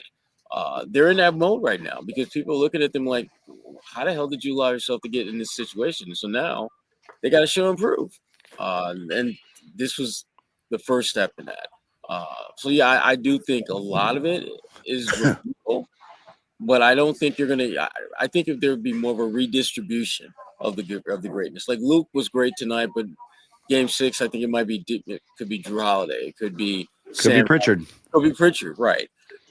And I think that's the nervous Nelly part that the Knicks are dealing with, because you don't know who could potentially be the one hit you with those daggers in Game 6. They got multiple guys. They got multiple guys who've got the ability to do that. Yeah. Yeah, I'm with Sherrod. I think it's very manageable. It's very doable. What you saw tonight is reminiscent of what you saw in the regular season of this team. Yeah, without Tatum, of course, but they were good without Tatum this year. And so, again, I know it's the regular season, but they resemble that team tonight. And just like if you give a team like the Knicks a reason to believe, they start to believe that they're that they can beat you and then they can advance. Don't do that if you're the Knicks. Do not do that to the Celtics. You may have already. You may have just done that. So in series momentum is very real. If you let a team get on a little bit of a high, they all of a sudden ride that into the next game. If you're the Celtics, you're feeling very good about yourself going to New York City right now. I know you're still down a game, but you love what you saw tonight. Seeing is believing. You know you can beat this Knicks team with the players that you have in the court. And yeah, John, Derrick White went dummy mode to start the game, and Jaylen Brown had near triple-double, Luke Cornet, all the way down the line. But none of the things that we saw were outrageous. None of the things that we saw were impossible to believe that could happen again. This Celtics team can absolutely be the Knicks. And by the way, let's not forget, up until the Knicks beat the Pistons in advance, they didn't really have many good wins on their record this year. Look, if KP were himself, I would have still thought without Tatum the Celtics could come back and win this. You need the amount of horses you're just down. If you have they all have to play. They have to play well. Porzingis is zero. Down just Tatum, I'd have no problem. The Porzingis thing I find so depressing. It's zero. If Porzingis was himself, they would win this series easily. And they still could, but that's what makes it hard. Is the margin for error? Margin for error is so small, but they can. They absolutely can. And to be honest, I haven't looked at the line yet, but I wonder if they're probably favorites. Again, they've been favorites every game this series. They're, I think, 5.5-point favorites tonight. And I don't know what the line is. I'm sure somebody in the chat could put it out there. I'm sorry. I guess I'm wrong. It's Knicks 2.5. Knicks are favored right now. Opening line 2.5 on the Celtics. So Vegas has the Knicks winning it, but 2.5 is, in the NBA that's nothing. But the fact that the Celtics are even in it, goes to show you how people really feel about this team and how they feel about the Knicks. And again, it is a shame that the Celtics did drop those two games the way they did. But the stuff is true. I hate the cliche stuff, but it's true. Like at 3-1, and you don't close that game out, this is a tremendous amount of pressure to go home and win, because if you don't, you really feel like you choked that series away, right? Like, oh my God, I can't believe we're going back there. But home court hasn't really mattered much, so I just don't know that it matters nearly as much there. So we're going to say goodbye to Sherrod. He's got a boogie. We're going to bring on Noe and Bobby. Jimmy and I will hold it down for a little bit. See you, Sherrod. See you Friday night, buddy. Baby. While we're waiting on that, we got Luke Cornet at the podium. What better way to lead into Bobby and Noah's appearance than to hear from Luke after his phenomenal game? And I got to say, no joke, I legit burst out laughing when he caught the reverse dunk alley-oop, out of joy, not because of anything else. Right. I was like, he was already doing everything, and he gets another block, and you're like, what else is he going to do? And then he just catches a friggin' reverse alley and throws it down, and the place just went insane. So this is Luke. Probably, if Luke looks like he's got a little bit of moisture on him, it's probably part perspiration, the other part Bobby Manning tears, because Bobby was in here interviewing him, and he said to us, quote, "That was something." And I don't know what that means. So this could be anything right now. Bobby might profess his love in this interview. I have no idea what we're about to listen to, but here it is. That Kristaps was not going to play in the second half. No. I mean, Joe just told me that I was going to start the second half, and then, just kind of went from there. Yeah. When did you guys kind of turn the page from the injury last game to this game in between the days? And was there somebody who kind of led that charge or kind of spurred on the... Yeah, I do feel like, I mean, obviously there's quite a wave of emotions in just places where you kind of at after the last game. I feel like we had meeting and film and walkthrough and stuff yesterday, and just kind of JB and Al, I felt like just kind of spoke and talked to us, and I feel like they did a great job of, really just understanding the situation, and at the same time, it's like, I understand we do have a game to play and to go out and represent ourselves well and to play hard, and so I feel like those two kind of really led the way in that. I think that, stay the course throughout the game, but obviously when those two guys are kind of at the front of it and lead you into it, then it's easy to just kind of follow course and do the best you can. What did those guys say to you? I think obviously I feel like they're very just aware of kind of the situation that it was, and so definitely parts of just kind of expressing that and also kind of just recognizing that and being in that. At the same time that, we do have an opportunity to move forward, and we said to take it one game at a time, and the goal for today was just to make it back to New York. You just got to take it one game at a time, and just go out and compete and represent our team well, represent ourselves well, and kind of just try to hold it down for JT. I know Jason left you guys a message as well. Would that mean your guys will be kind of conveying you? I think just expressing that.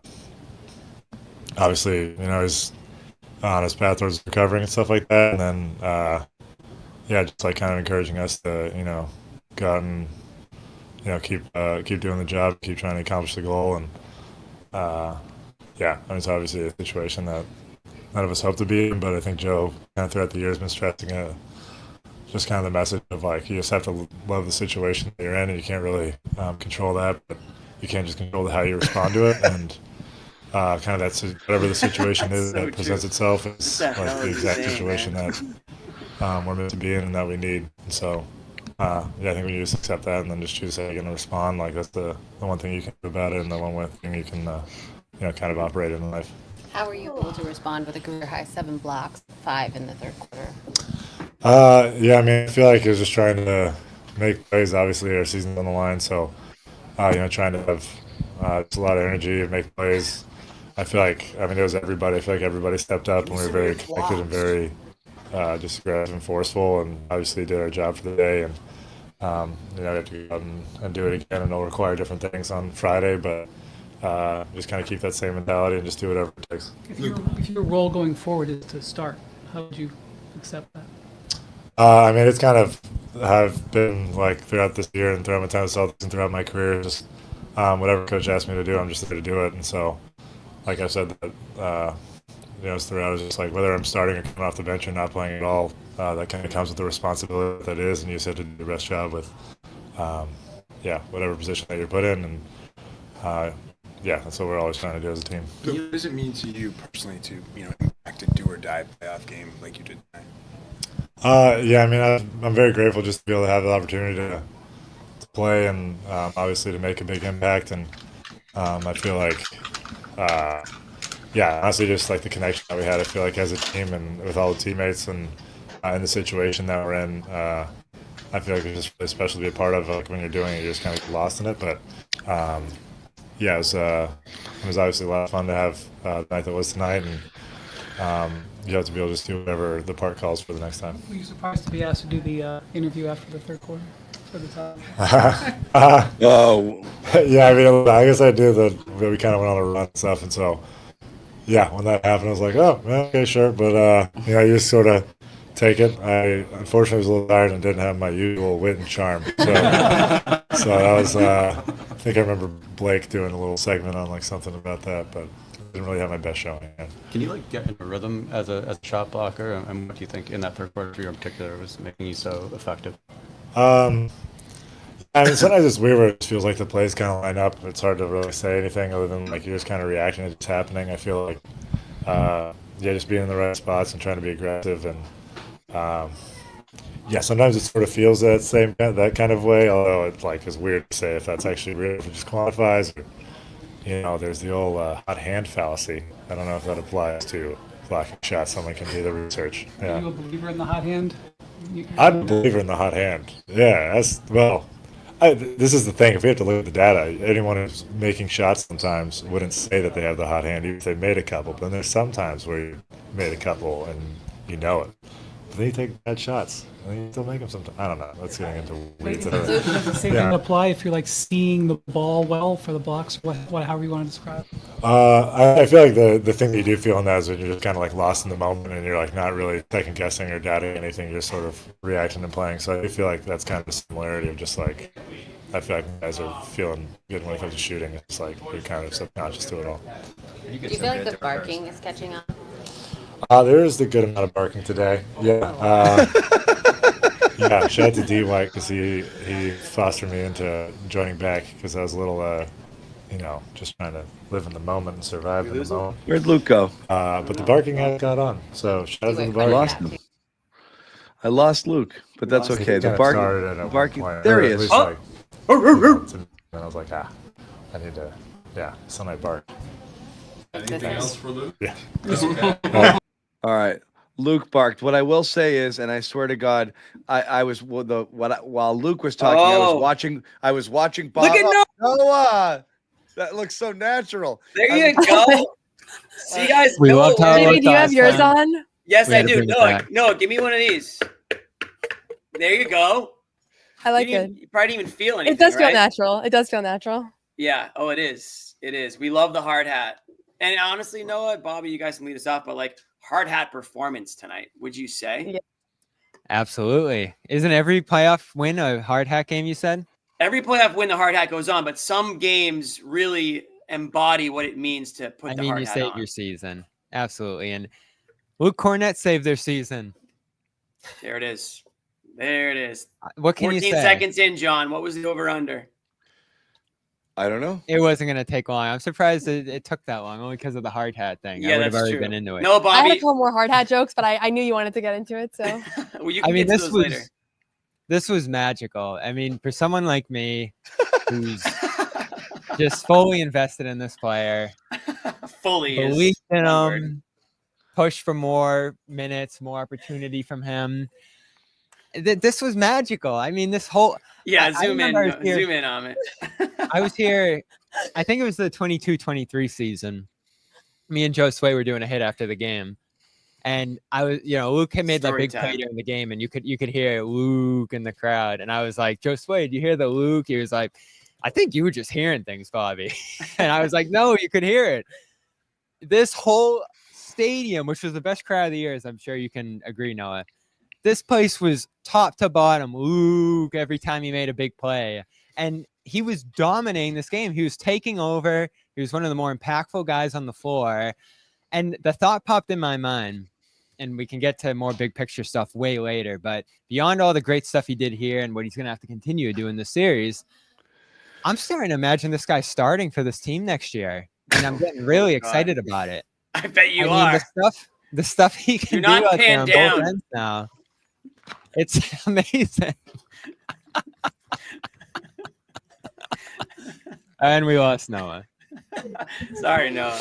You always have to do this. You gotta take it. You gotta take it 3 steps. Take a breath, my man.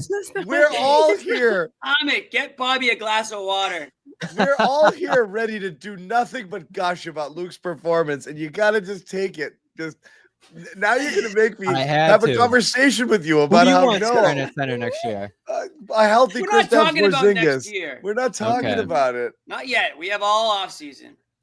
Yeah, no, and of course you now have a real opportunity here. I don't know how I feel about the next game. We were talking about that a little bit, and we'll obviously get to that pretty quickly here. But I had to lead off with the Luke stuff. He was out of this world. That's fine. We can talk Luke. We're happy to talk Luke. Luke. The shot in the corner. He did block the shot in the corner. He did have another block, and then the saved it from going out of bounds. Oh my God, what a string of plays! It was absurd. I was expecting to look at his plus-minus 2 at one point and see +30. It was pretty modest in the end. I don't know what it was exactly, but just a massive impact. Them switching from Porzingis, that's great. Them switching from Porzingis to Cornet at halftime was the most important moment in this game. Yeah, and I think everybody was wondering why it didn't come sooner, because it felt so obvious that like 2 games sooner.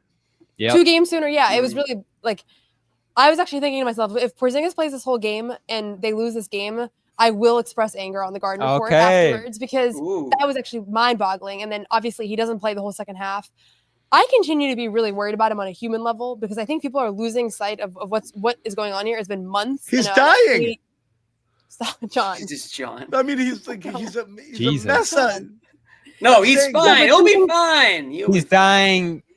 I'm just worried about him, because like, part of it is definitely mental right now. Like, he's missing free throws, he's missing layups, but he's not right. He's not well. And in fact, I think they need to stop playing him and go get him better, because it can't be whatever he's dealing with. It can't be good that he's trying to play in an NBA game through it, and he's not helping the team. I feel like Joe should have gotten more questions about that. I know. And I mean, what he said was pretty insightful for Joe about injuries. Yeah, he said he couldn't breathe. Granted, he doesn't want to, say Porzingis played terrible, so I went with Luke. Like, he always shies away from that, but I don't think he would have said he couldn't breathe if he could breathe, because that's like, why would you say that? And how lucky is Joe tonight? The foul trouble gets Pritchard into the game. They didn't start Pritchard, which whatever. We had a little back and forth about that and how bad he looked in his only start this year. So I came off that take a little bit, and he ended up having a great game off the bench. But I don't know if that was going to happen if Holiday didn't get in the foul trouble early there. And then if Porzingis could breathe, do you see Luke as much? That's as what I don't know, because that's. I think you do. I honestly, like, I think that Porzingis was going to play more if he played well. Like, I do think it's a little bit of cover. Like, he was obviously dealing with this illness, but it was so obvious. There was no defense. Cover to not play a guy who's not playing. No, just to say it, because now nobody's talking about how bad he played. Everybody's talking about, you know what I mean? Like, because he is actually dealing with something. He's not making something up. But it was so obvious that Luke was the guy for the job today, and the 3-guard lineup, which I loved. And we've been talking about when they go small.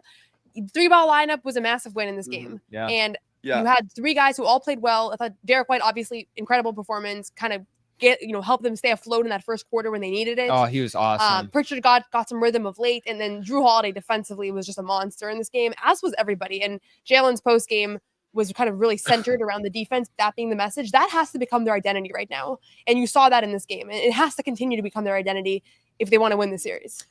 Yeah, and that's why you do play a little bit bigger. You need some Porzingis, John. I wouldn't go as far as to say. But it's a full flip-flop. We said it earlier in the show.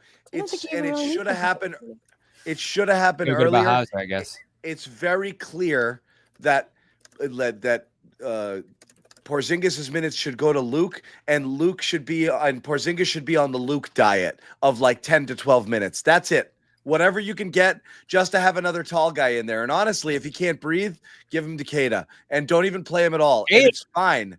It's fine. But I'm saying you flip it completely. You treat I would go back to Al starting. I don't know what you want to do, whether you start the 3 guards or go with the double bigs. Go with the double bigs there and go with Luke, whatever you end up doing there. But right now, Luke gets the 25 or so that was slated for Porzingis, and Porzingis gets whatever's left, 8, 10, 12, and that's it. Robinson. Whatever you do, but Porzingis now is, if it's not a negative, that's gravy. That's it. But you can't put him out there and count on him, because he's killing you. Yeah, he's killing you. I was so devastated watching those early minutes too, because the game didn't look great. I didn't have an awesome feeling about the opening stretch of this game, the first quarter really. And you're just imagining them going out like this, him going out like this. And I just have those visions of that being the final look we get at Porzingis here in Boston. We already know how the fans feel about him right now. Going back to last round. The loud minority of fans. I think that sometimes the Twitter discourse can bog down the world a little bit. There's a lot of frustration out there with him right now, though. I know Jimmy's been frustrated with him. There's a lot. And yeah, it's tough to watch right now, because it doesn't feel like it's going to get better this postseason. I took a stand against it earlier in the show, Bobby. I said we got it. The slander, I think, is too. frustration is fine because everyone's like, man, why don't we have Porzingis? I get it, but the hatred is out of control. So I kindly asked everybody like breaks on it. Yeah, there's a fine like line. the stance should be the guy is dealing with an illness and he's not productive on the floor. Therefore, you have other great centers that can play. And therefore, if there's any critique, it goes to Joe. It shouldn't be, Kristaps is dealing with a 3-month-long virus and can't breathe. Therefore, I hate Kristaps Porzingis. Like that doesn't make sense. But I understand frustration of seeing him on the floor when you see guys that we don't even know. Luke has been better this whole series. Like he was better in the 9 minutes he played in game 4. He was better in game 3. Like, and they chose to start Porzingis in this game. They had so many different options they could go. I said it right off the bat. What are you doing here? I didn't understand that. It's deference, right? I don't know. Or it's the hope that he's going to turn into the all-star version of him at any moment, and it's not going to happen. So yeah, but you need quicker recognition. He has to have an extremely quick hook on Porzingis. If he looks like he doesn't have it, gone. The same way you're treating, and I don't mean to disparage it, but like Luke in the Orlando series or Hauser, you put him out there and like, I don't like what I see. Get him out, right. And that's what you got to be with Porzingis right now. You got to be very, very, very quick on it. But yeah, it was interesting game, right? Because second quarter, I thought there could have gotten away from them. Knicks get up about 8-9 points there, and they go on that nice little run there. Brown came back in the game for Porzingis at that point, and they kind of, turned the tide a little bit.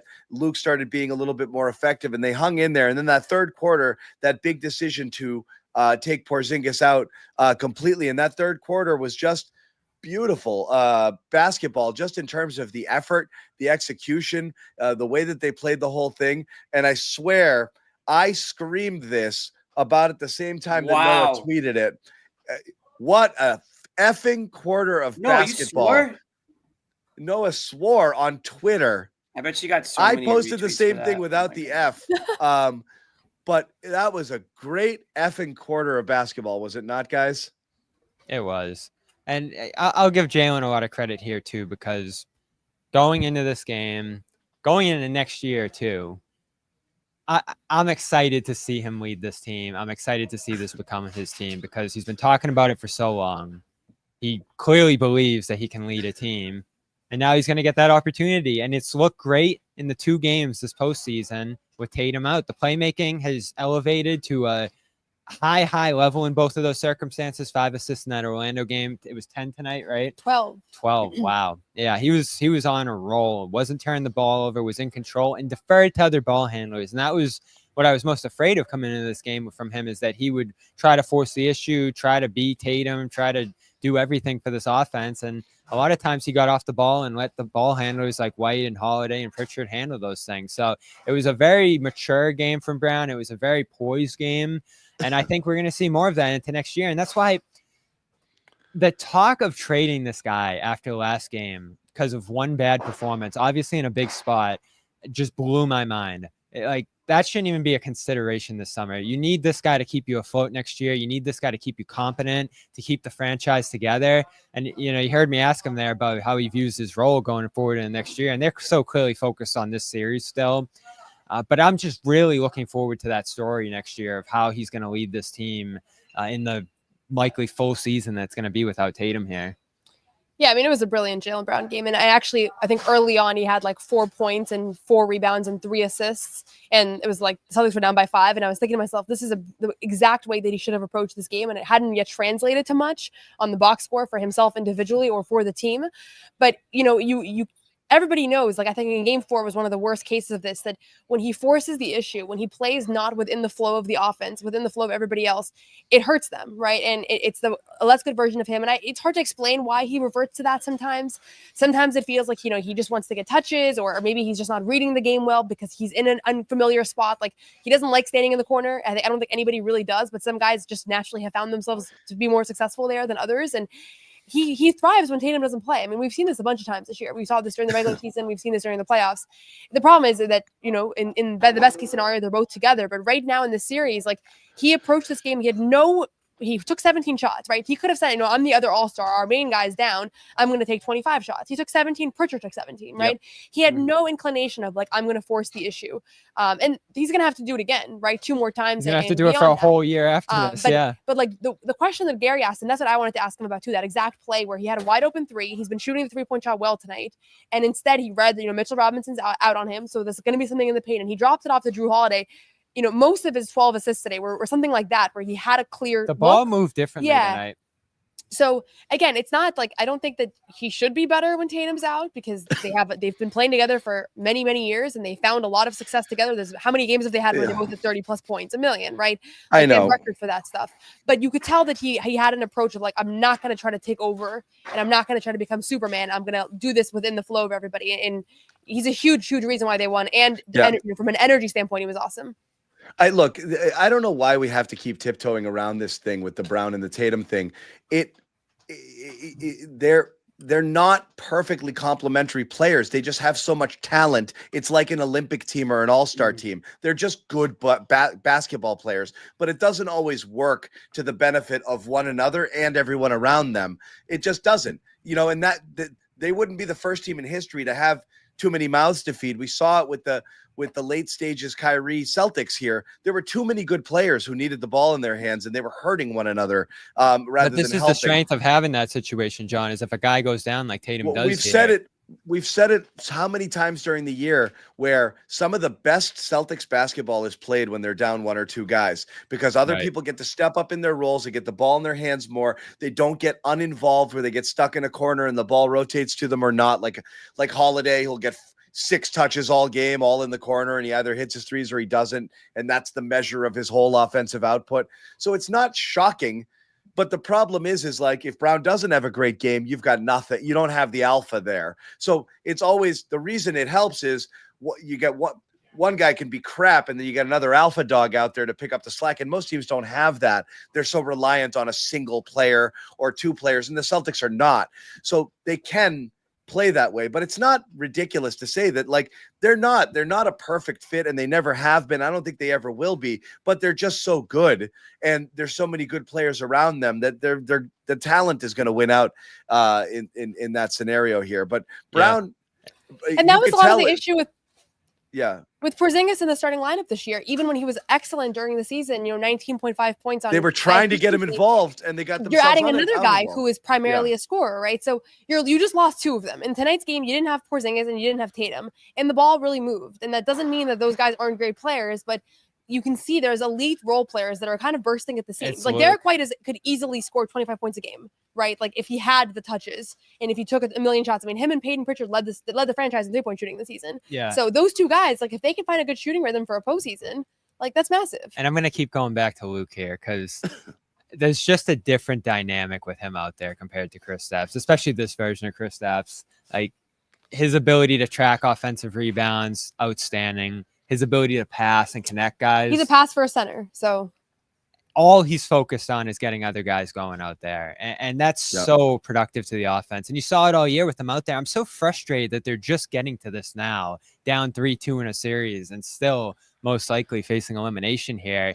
The Pritchard thing, the Cornet thing, those are so massive for them all year. And they're just getting to it now on the brink of elimination. And in game 3, when they're down 2-0, they go with Pritchard more. It's so frustrating because Joe talked that depth thing up all year, the different lineups, the different styles that they can get to. And then this postseason, even tonight to start, he gets rigid. It's crazy too, because it was entering the series.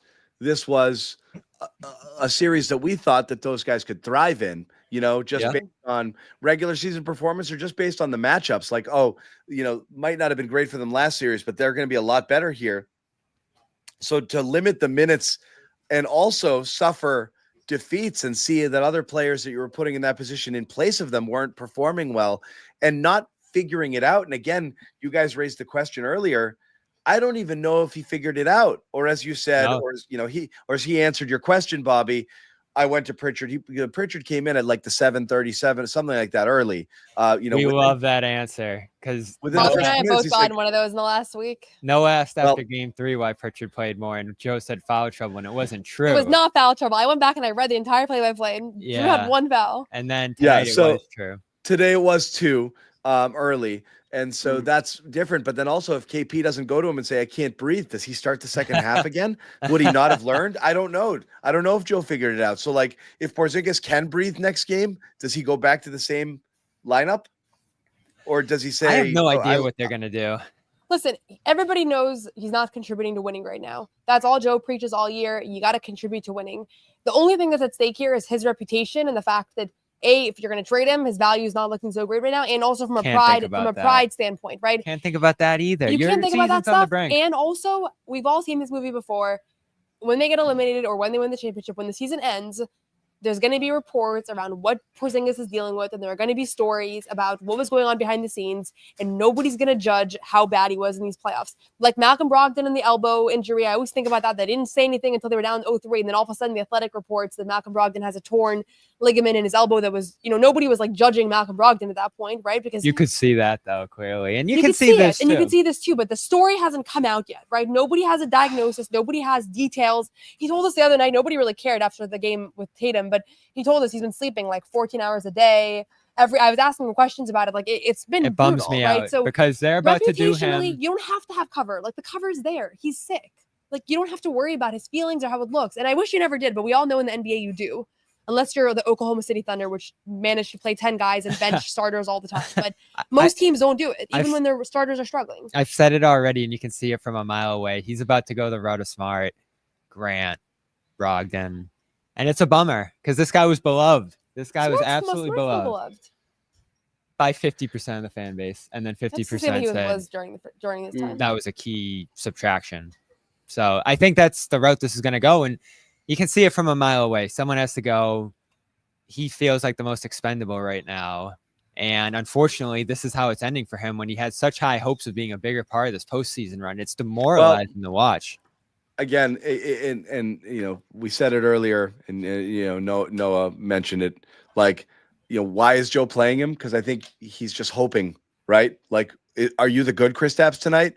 And like, I think it's possible, that, but I think it's so different. It's possible he shows up, right? That's the whole thing. Is like we all kind of wrote things off. Like, where are they going to go without Tatum? Obviously, championship dreams are dashed. They're not even going to win this series. They could lose next game, yada yada. But if you can find a way to get through this series and advance, and all of a sudden Porzingis wakes up and he's like, "Oh, I'm me again," because he was a week ago, and then he wasn't.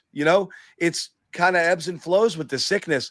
It's a different story all of a sudden. You're like, oh, it's the Celtics without, I'm not counting on it, unfortunately. And I'm not necessarily counting on it. I'm saying I'm not ruling it out because it's so erratic. It can be erratic in your favor as well. And that's the thing is right now, better in game 3. You're at the absolute bottom. But that wasn't the case, a couple of weeks ago. So you have no idea how that's going to go. Couple more super chats here. I think, therefore, it is. There should be a remake of Jerry Maguire. Luke is the player, and Bobby plays Jerry Maguire. Brian Smitty, Bobby is right. That might be about starting Luke next year. When that one came in. Nick Barry, no longer your third center. He's your first center. He is. He's your first center. I never thought I'd say it. Jason shouting out, lost his mom the other day. Thank you guys for shouting out my mom the other day. Chant in our house, win for Betty. Mom would have loved this game. Thank you, Jason. Bet, sorry. And Jake Wamala, can you talk about the parallels between now and the 2023 Eastern Conference Finals? I feel like JB has been here before and knows what it takes. What do you? Sure. But they had a full team then. They just played like ass for 3 games. Right now, they're really limited. Brogdon got hurt, Grant got hurt, and Tatum got hurt at the end. Yeah, Grant had the broken hand or whatever. But they went down. And then Tatum rolled his ankle in the 7th game. The biggest thing I remember from that game 7 was how Jaylen forced the issue and tried to do it alone in a way and lost the ball a million times. And he was asked about that today, and I think he didn't really want to get into the details because nothing's over yet. But you could tell that he had the opposite approach from that game 7. There are so many parallels, and I've said it throughout this season, 2023, where they look great all year. There's big expectations for them. It feels like they're going to win the championship, but there were just little moments throughout that regular season you looked at and you're like, what the hell was that? Or an awful loss or a string of losses where you're just like, what is going on here? then they get it together by the end, and then the playoff, the bottom falls out. And unfortunately, that 2023 ending is not what you want to see here, but looks like to some degree what you're probably going to see here at some point in this series. As great as tonight was, and I know I asked you about it, I'm starting to, feel out my thoughts about it right now too. I still don't feel amazing about them winning. That's a great series. sign. Well, I did say they were going to win Keep tonight. that energy. I know, but this lukewarm doubt, I think it's good energy for us. The entire chat. I'm just only wrong when I checks make out. a massive declaration. And what did you happen before game 4? Do you want to No. share with the group? Oh, Do you want to share with the group? Oh you God. can. Bobby turns to me in the middle of game 4 and The says, start of it. okay, like in the middle of the first quarter, and he goes, there is 0 chance that the Celtics lose this game. 0 chance. And what did I say? I said, you can't ever say 0 chance. Bobby, Listen, when can we will talk you about learn, some, man? good predictions? Yeah, Luke. What Okay, that's it. It starts and ends there. What else? I He's will gonna say ride this. that. It's gonna be He's a lot riding harder than Luke game like 6 like than it was. Shaughnessy rode the curse of the Bambino. That's gonna be Bobby with Luke. That's gonna be his claim. I will say though, game 5, like this, somebody asked about Derek, I think, about a post game, but it's one thing to rally behind, the injury was yesterday. There's the shock, there's the tragedy of it all, whatever. You come back here today and you have this emotional, just inspiring performance. To do it again at Madison Square Garden, now that the shock is worn off, is that Here's much harder. the problem. It's that much harder. The problem is it has to be Luke and Pritchard, and those role guys don't play as well on the road typically in those kind of circumstances. They're both Also, it's harder to. Pritchard didn't It's play less well likely to tonight. repeat. Those bench guys are bench guys for a reason. They're not. It's harder to repeat big efforts. Yeah. So You're getting probably back looking to at back starting games. Luke and then Yeah. playing extra amounts of Pritchard out there with 3-guard lineups and all that. And the Knicks, I heard Joe talking on the radio before the game. He was saying, the Knicks have to adjust to what we're going to do differently now too with Tatum out. Like we have to adjust to that.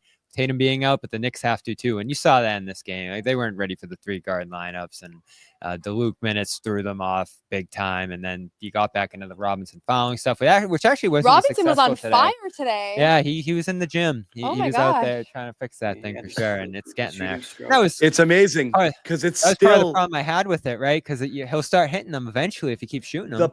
the peak height of that free throw is like 10 feet 6 inches. Like John, it is. who's the a worst free throw stand- shooter you've ever seen?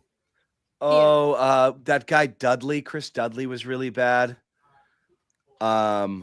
Really bad. That's old. Robinson's gonna be in the mix though, right? Maybe. Do you I'm ever trying to remember a think guy who else. airballing free throws like he does consistently? He airballs them in warm. Ben Wallace. Ben Wallace. Ben Wallace. Wallace is Ben a good Wallace. one, but I think was so bad. And DeAndre Jordan, he's still alive. You see him, I was he's thinking of friggin' him. brutal. Still Jimmy, alive. who's yours? Ben Wallace is a Okay, good one, John. but I know. honestly, this dude on the Knicks, he's up We're there. fighting. You know, We're Shaq fighting was for our life. obviously Noah. Yeah. This is all about Shaq was mortality. obviously most Um, famous. What was Mitchell Robinson Yeah. tonight though? Like 5 of 6? You know who I'm actually gonna name He drop hit, he here? hit his first 6. I'm gonna name drop. John will like this. Noah will like this. Moses Brown is the worst free 6 throw of shooter 6. I've ever seen. 6 of 6. That's better Yeah. than Celtics were struggling from the line today. Yeah, I Dwight tweeted that Howard. Jaylen Brown's They did. 80% for the free throw line in the playoffs, and then he proceeded to miss 3 of 4. Do you Right remember after. seeing Moses Brown's form Yes. earlier this year? Yes, I do. That G was League scary. legend. Yeah. That one's scary if you want to look it up. I'm good. Thank you, though. John doesn't Um, want to talk about Moses Brown. No, I think there's still a chance. there's still. I mean, some- Shaq was terrible. They say Terrible. Wilt was, right? Shaq had the problem of his hand was so big that he was like trying to shoot a grapefruit. It wasn't that he didn't have touch because he was super No, it's coordinated. super hard. Like take a He tennis just ball. couldn't. Yeah. Yeah, try to. He just couldn't do it because it was so small in his hand. It was literally like shot putting a grapefruit. Right. It was so bizarre. That was his problem with it. So it was always kind of like he was just trying to push it Is towards that the Mitchell rim. Robinson's problem? Like, does he have massive hands? Like, is that what? I'd love to hear him talk about it, but I was talking to him this morning, and it didn't sound like that's something he would love talking about based off his I don't think media there's a lot he would love talking demeanor. about. Yeah. Why are you guys so bad? Couple more super chats here. We'll throw out here from Amazing M. Joe is scared to hurt egos. Remember being scared to sit smart at times in 2023. I think he's evolved Exactly. from that. But don't know, I do think he is. John. I think he's evolved, but he is being deferential to Porzingis here, for sure. It's like he needs an excuse every time he's going to shake up the lineup like that. It's going to be foul trouble. It's going to be a guy couldn't breathe. Well, here's the something thing, like though. that. We know that when Joe's answering our And question, then Zach, it's thank not you, about Zach. us. It's about, like, he's thinking about how the other team's going to receive it, how his players, whatever. So I don't take it personally when he says it's foul trouble when it's clearly not. But we're talking about the action, too. But they might, yeah, right. So, but like a game like today, or even like Pritchard's 34 minutes, like, I'm just going to take it for what it is. I don't really care what he has to say about it because half the time the excuse doesn't make sense. The problem is now in Game 6, we're going to see Pritchard playing 18 minutes again. Like, that's the problem. And I don't get, again, you look at his minutes and you look at their wins, like there has been an alignment. Yeah, and he talked all year again about that depth, about utilizing it, about this being a different team Torrey because Craig of minutes today. dynamics. Yeah. I feel like Craig One just minute. came in to foul Robinson. I think so. And he got a nice rebound, which in this series, every defensive rebound is like, Don't pull it, Joe. They did a good job. Important. it was a big rebound. It was a big rebound. rebound. I noticed it and I thought to I'm myself, surprised he good didn't job. say that tonight. They did a good job as a team, I thought, hitting the glass tonight. It was everybody was out there Tip outs. at once. Yeah. And they were That had to be smart a with point their of tip emphasis. They were smart with their tip outs too, because a lot of times you'd see Robinson was just snatching it away from people. It used to be a frustrating thing that Cornet would do, but in this case, it actually made sense because everybody was crashing to get a little tip out and just not let the Knicks come down with it under the basket. I thought that worked in their favor tonight. I love Sometimes following them too. I in find that the tip out circumstance. frustrating, but every time two guys go up for it, a Knick comes down with it. It feels like certainly when Robinson's in the mix there, he's really, really good at this. He just brings him down. Yeah. And Luke did it twice early. If he grabs it, just grab him and send him to the free throw line if he's going to put it right back up and in there. And I think those are smart plays. I know he hit him early, but in that circumstance, I don't mind sending him to the line. It's just you got to be careful with the foul trouble for a guy like Luke there. Or, whoever else ends up doing that. That's another reason I think Luke should start here, so Porzingis can do that. All right, I owe Smitty something here. He's donated like $1 zillion to this thing. Yeah. We said we would do it, even though Jimmy and I are opposed to it, but we'll do anything for $1. In this case, 50. So what is it? This case 50.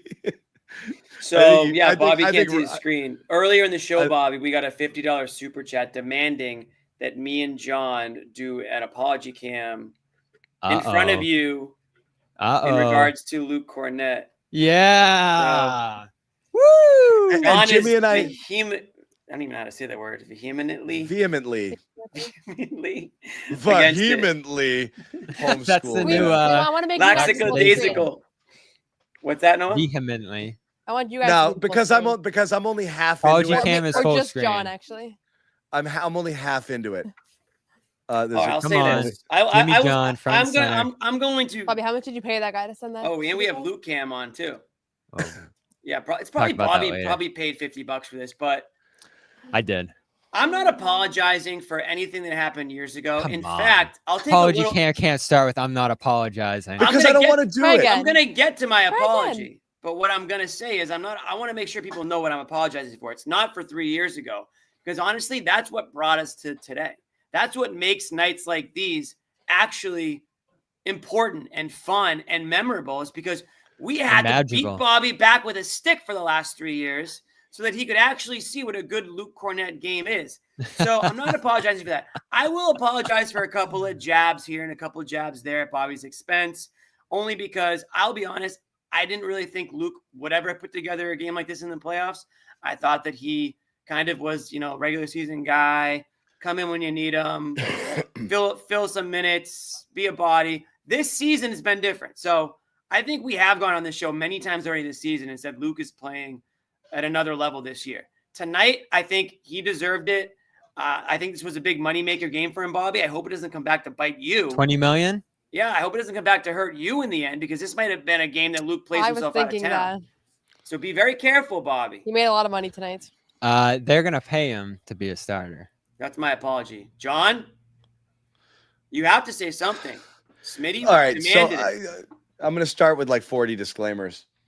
First off, you guys, Here, know read the small origin print. of- no, because we've said this before. You know the origin of phenomenal, right? Like Luke Cornet would come out and I'm wearing it, Bob. and 2 years ago and not puke all over himself, be playable for one 8-minute stint in a game, and we'd be like, hey, we would start the conversation. Hey, Luke had some decent minutes tonight, don't you think? And Bobby would go, he was phenomenal. You should play him 30 minutes a game. He wasn't. Every time we tried to give, I want to be clear, every time we tried to give Luke flowers, Bobby would take it to another level altogether. Like Bobby we would say, show Luke's up with good. a full bouquet.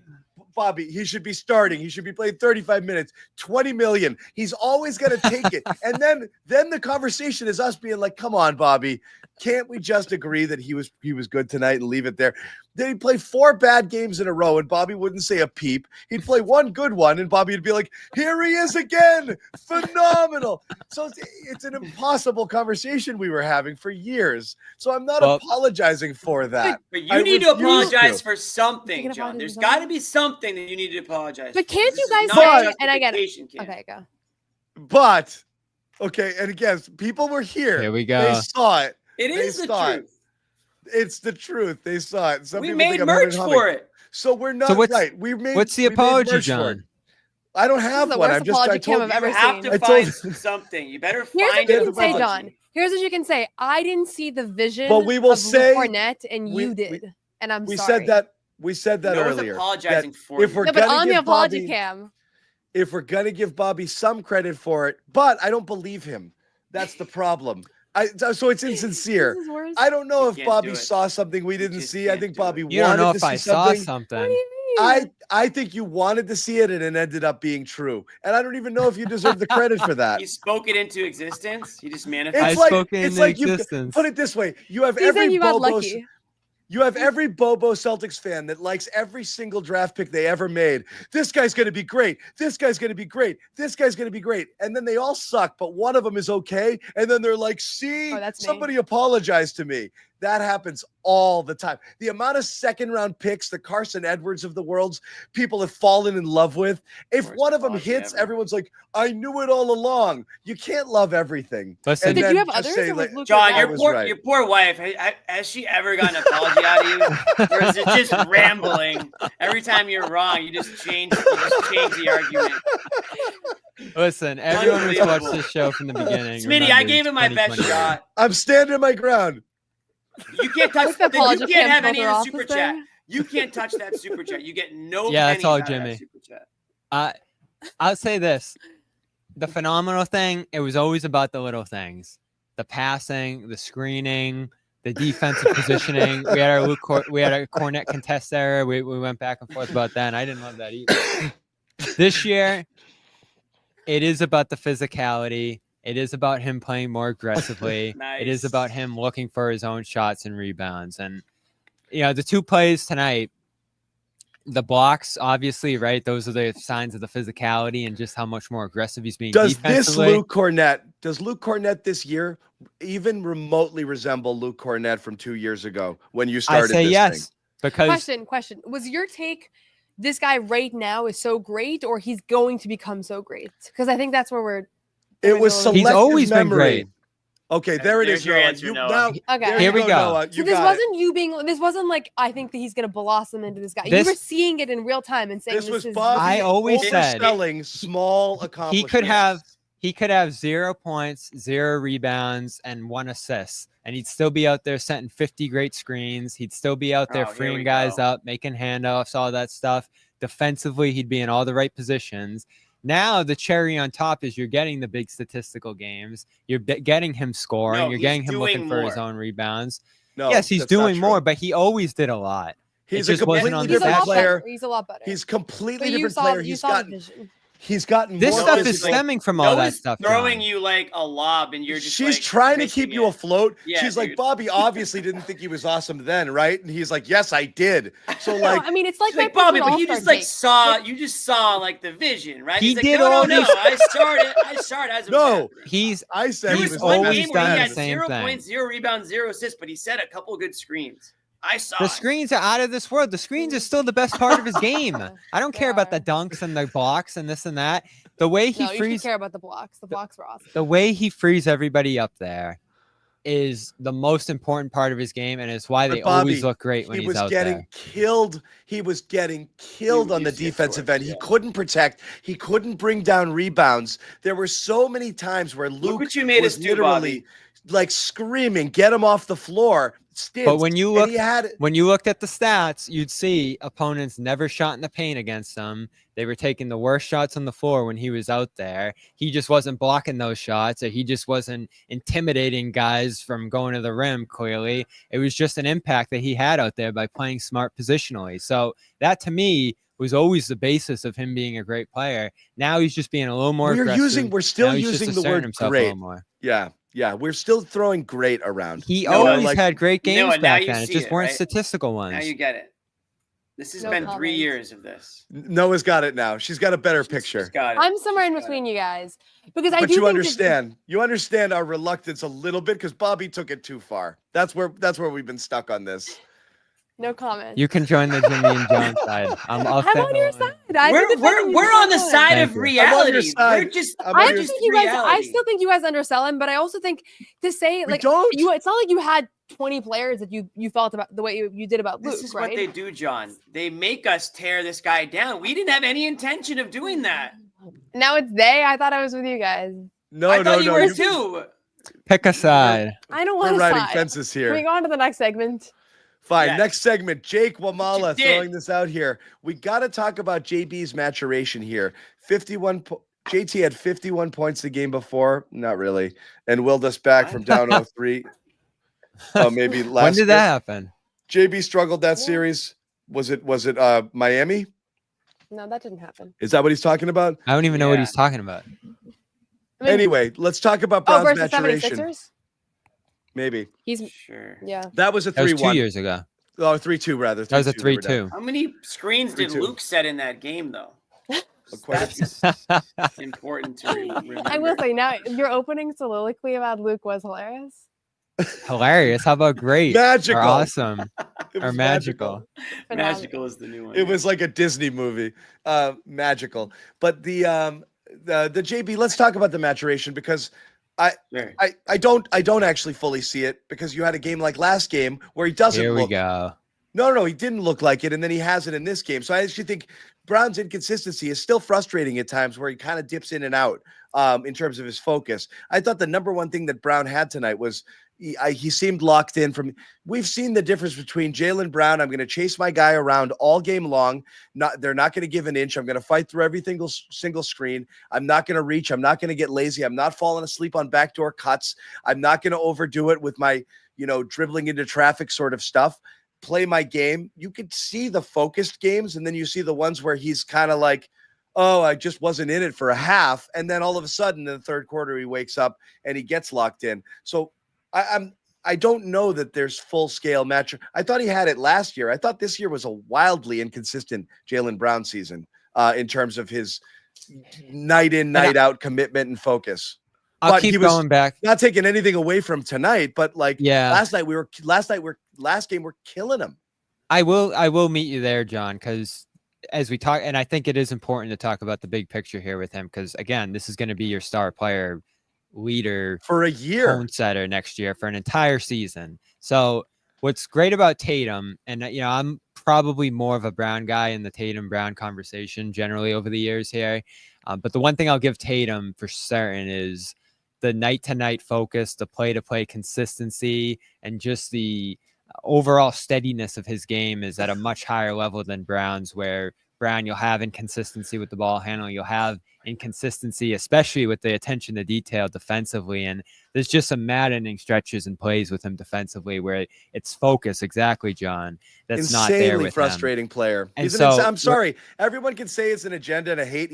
He's an insanely frustrating player because when he's like this, he can do special things, and he's doing this without his superpowers right now. He doesn't have his full athleticism.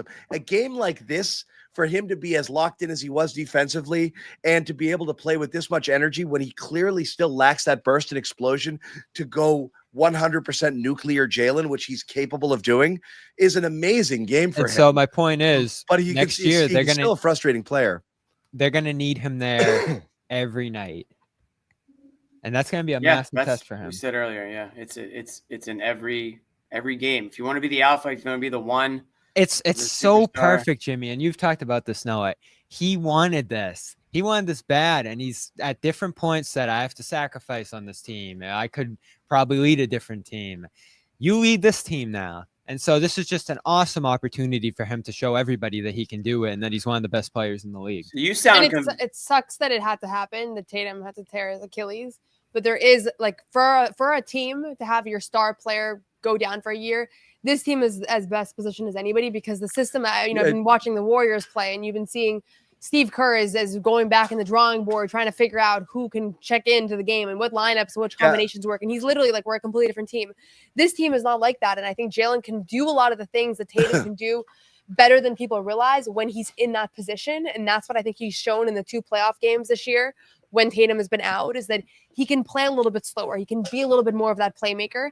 The problem is that when he's that secondary piece, I think he talks a lot about the playmaking, and there are moments and stretches where he is that guy. But you also see moments where he's a little bit opportunistic on offense. And so I think you're going to see more consistency from him now that he's going to be the number 1 guy. And again, I'm not excusing the inconsistencies, because, he should figure it out alongside Tatum too. But I don't think it's a coincidence that in the 2 games that Tatum sat were his best games of the playoffs. And next year, everybody was saying, wait till OG Anunoby guards him today. If you thought Tatum was struggling, wait till see what happened with Jaylen. And he was great, And so that the talent should not be questioned. He's a finals MVP. He's like, I can't grasp the discourse around this. The discourse around him was baffling. And again, there are certain guys on this team that when they have a bad game, it's a moratorium on what they're capable of. And when they turn the ball over, it's like the guy doesn't know how to dribble. And there are other guys in this team that just have bad games, because you're a basketball player and you play 100 times a year, and bad games happen all the time. And so while I do agree with you, John, that the inconsistencies are frustrating, and the off-ball defense in particular, if I had to pinpoint one thing, that's the one thing I wish he could just be more consistent with. Tatum has plenty of defensive moments. We watched him in transition, incredibly frustrating. And everybody does. Everybody has their things, and I don't want to say he's held to a different standard, but when he plays poorly, it's like it always becomes. But he'll deservingly be held to a different standard next year, because now he's the face of the team. He should be held to the standard that Tatum was held to this year, which is Tatum was mostly really good, but he wasn't perfect, and nobody is, and so. That's my thing with Jaylen. It's fine, but again, it's. But don't look at his efficiency. That year over year, he's a very efficient player.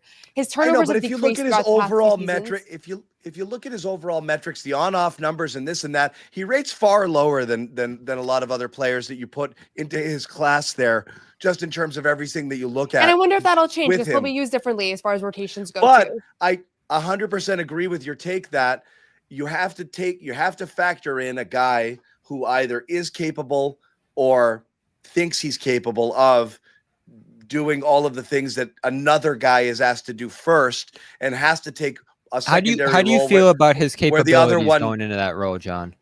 Look, I wish he would just spend it in time. Like I said, I do think that focus can wane a little bit there when you're stuck in the corner. It's just like, all right, I'm just gonna wait my thing. When you're the centerpiece, then you have to be more locked in the whole time, because things revolve around you.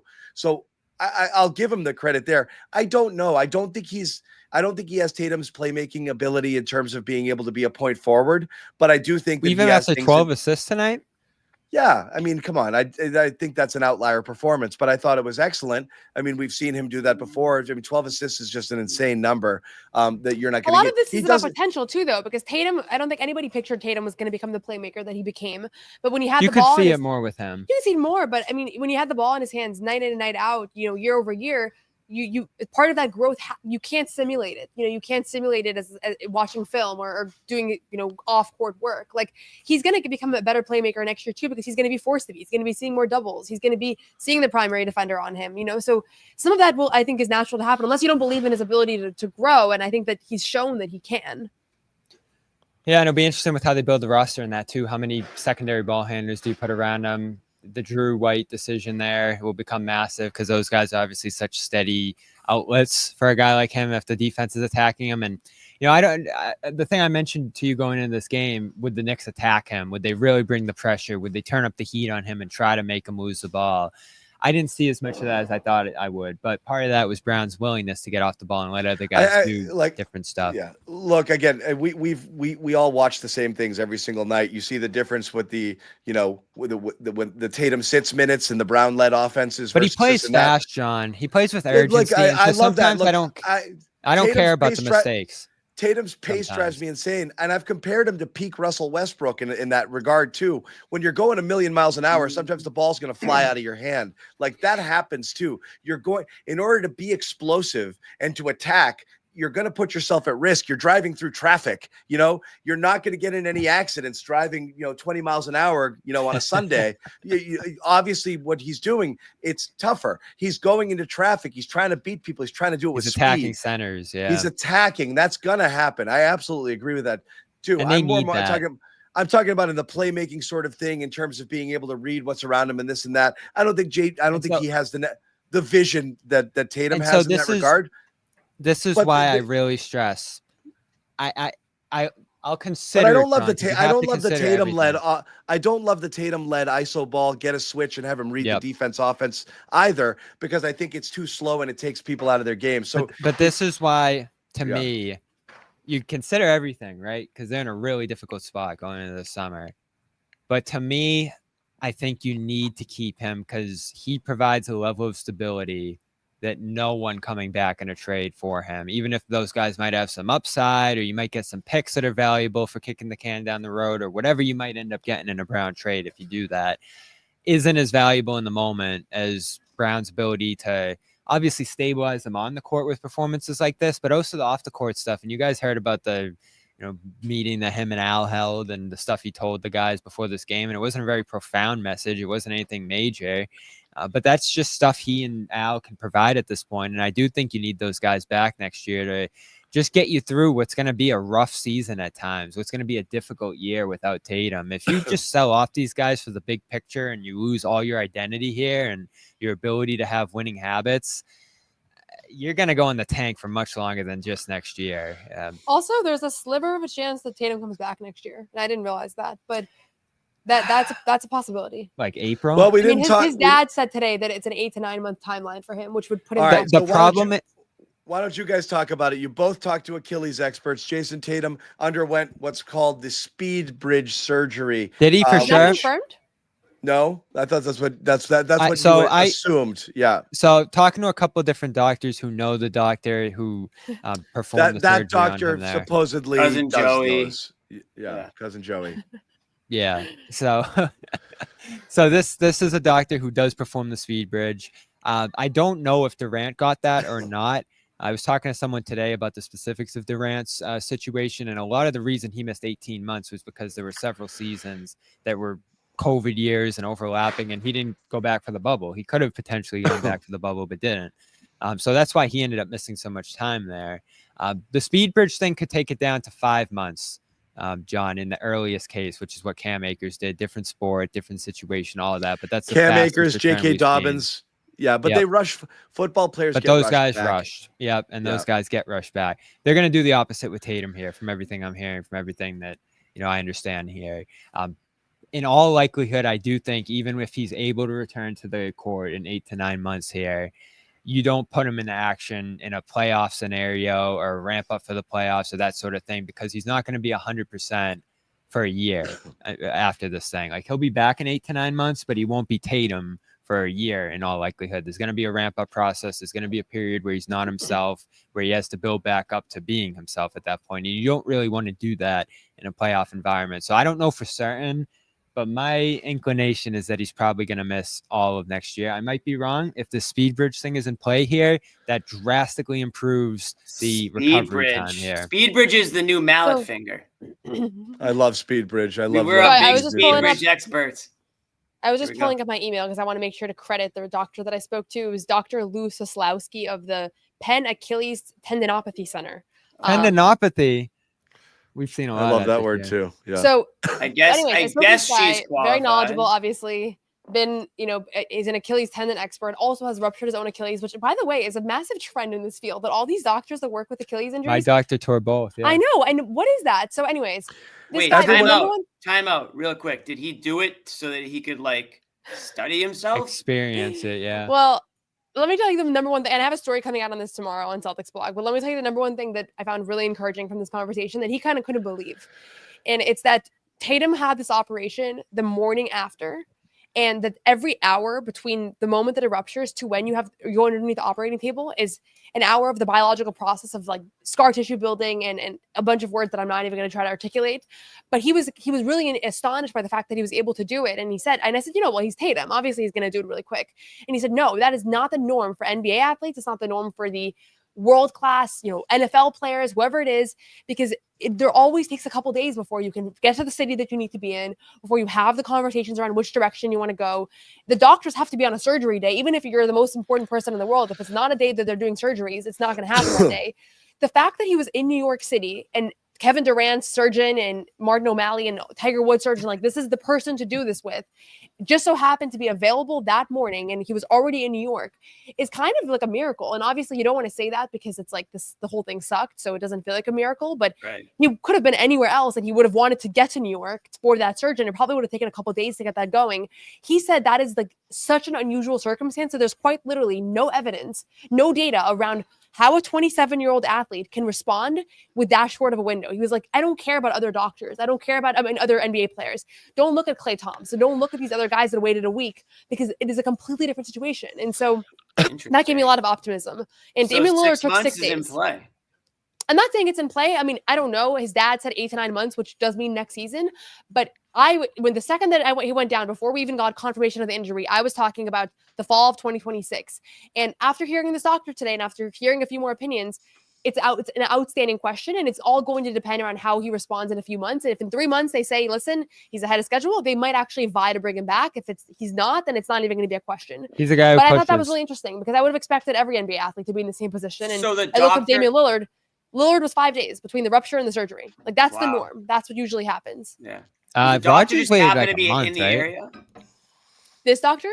The doctor he was did in the New York. surgery, Tatum. Yeah. Yeah, it was so the best surgeon to do this, the one that did Kevin Durant, is in New York City. And so it just so happened to be that he was in Madison Square Garden, right? Like that's very unusual. Yeah, no, it was interesting, and I found that going to that doctor in particular was interesting because of the connection of that potential. And he had surgery on Derrick White a couple years back. Yeah. This doctor.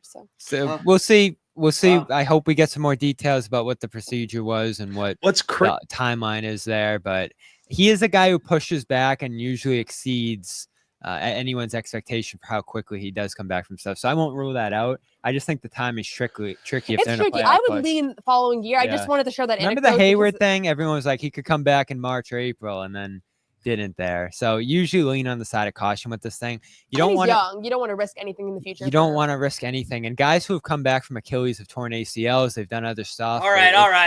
You don't want to. Someone cut his mic. You don't want to rush it because other Bobby, bad it's stuff can speed happen. bridge, dude. This is speed bridge. It's This is totally speed bridge. different. There's one guy that tore his ACL after an Achilles. I don't know specifically. We don't but talk about that guy. This is a speed bridge situation. It's This is a complete- speed As Noah said, situation. this is uncharted waters. This is unprecedented territory. That's what Dr. Lou said to me. I was like so excited during this conversation. Dr. Yeah. Lou. There and aren't a also lot I'll of say this- comparisons for Tatum. Say this about Tatum. No, he wants Clay to play. went the other way, right? He's Clay not going went to sit. Clay ACL was then Achilles. ACL then Achilles. Yeah, before. Yeah. Yeah. Yeah. Suck it, Bobby. Speed bridge, mother. So, I mean, it is what I find amazing about the You are always nuggets right. that Noah just put out there is that, like, these guys are like, you hate saying like prized possessions, but like the millions of dollars the teams invest in these guys and their health and their future, that there might be a scenario where somebody wouldn't get surgery from the best guy super fast every time is mind-blowing to me. It's like, well, if he gets this in the first 48 hours, there's a 90% chance he'll return to 100%. If we wait 5 days, he's probably fucked. But I couldn't find him. Dude, he's on the next private jet. Whatever he wants, he's on it. Like, he said literally, one of the it's things like- that there usually needs to be alignment between the player, the agent, the family, the team. So that takes a while. And all of Tatum's people are with him everywhere he goes. And so there was no like making calls. Like they're all in the room and they're like, now, Yeah. Like So what fair, all happened that, was yeah. basically what Tatum's mom just gave the doctor permission, like right off the bat, and then they were. And Nick saying, his personal / Celtics trainer, like it's a unique circumstance. And again, we don't actually know. No, like, it's a great story. There will be a lot It more is. reporting on that, so I don't want to act like this is not reporting on like Tatum's behind the scenes. This was just this guy's. No, yeah, who knows how it all came giving together. Celtics, I think you're giving Celtics fans a little bit of hope tonight. I think we're gonna go to sleep You know what? a little bit. They should take the hope. I think there's a lot of reason to be hopeful with him.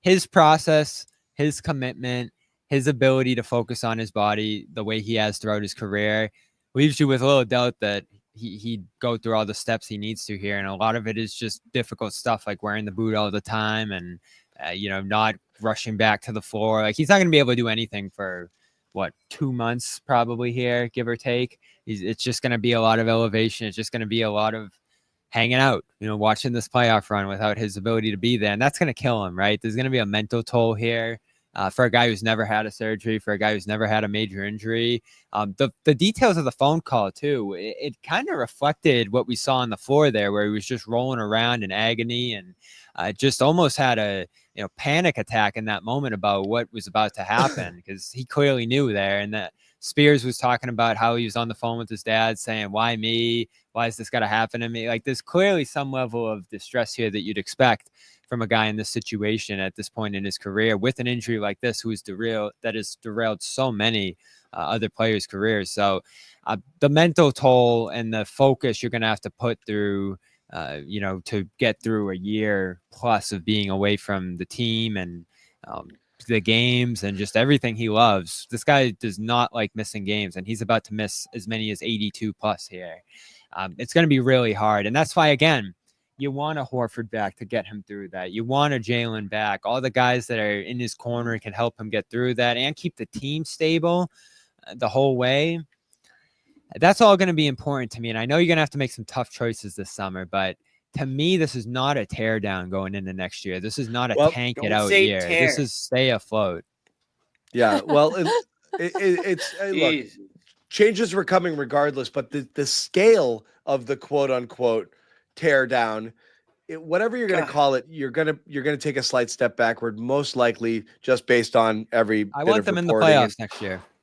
But that's not what I'm talking about. I'm saying we went to get rid of one guy, not get rid of. The assumption is maybe it's Drew, maybe it's this, maybe it's that. They got to find a way to get under the this or that. But then when Tatum went down and it seems like a lost season, there was like, well, maybe they should go deeper. Right. But if they find a way to win this series, and or the idea that Tatum and the surgery that he got and the timeliness of it and the recovery time and the possibility of him coming back to potentially play during next year, it has to change the thinking a little, right? You speed bridge, baby. There it is.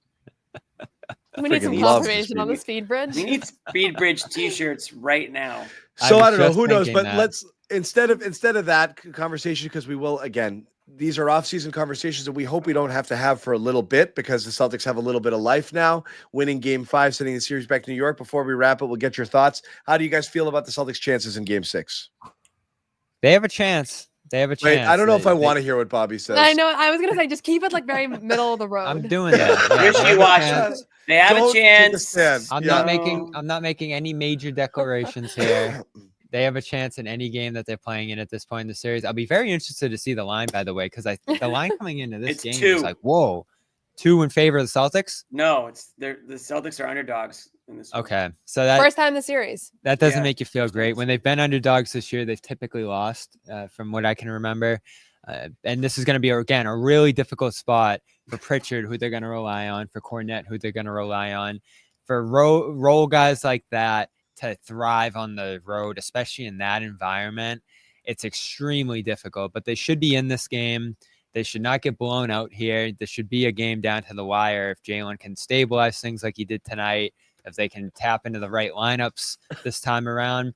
And the way they put Brunson in foul trouble today, that's awesome stuff. You got to be able to do something like that again. And I will say, they got a great whistle tonight, a phenomenal whistle. Like they definitely got all the calls they needed to be able to, the Towns fouls, the Brunson fouls, the amount they got to the line here. Like this was definitely the Knicks shot 40 free throws. Robinson stuff's mixed in there. Yeah, they got calls. Do you think they got a great whistle?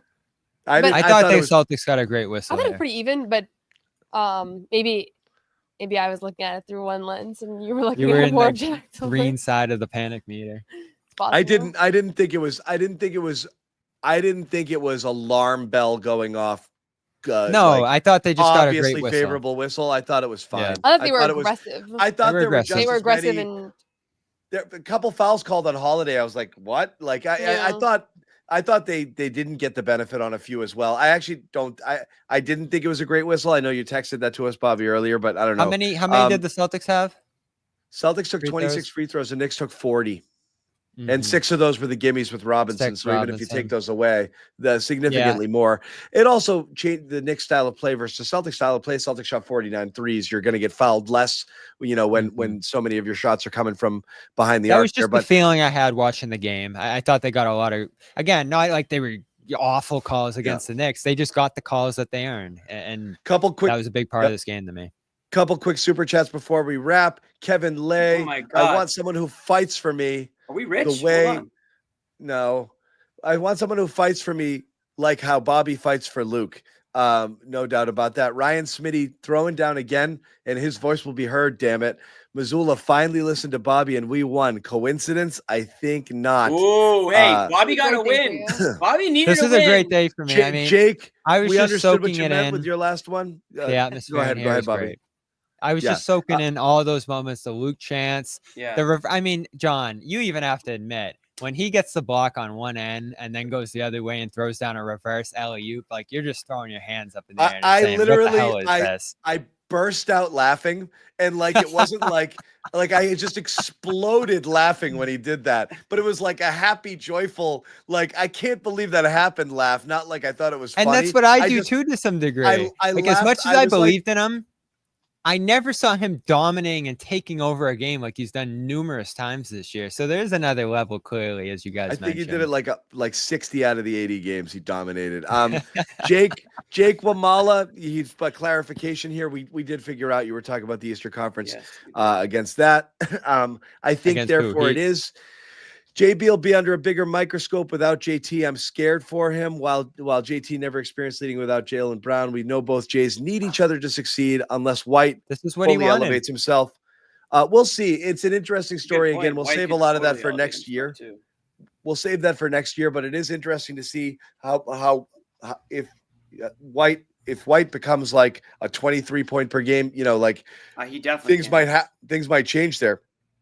And then Dirk jumping back in, tear down.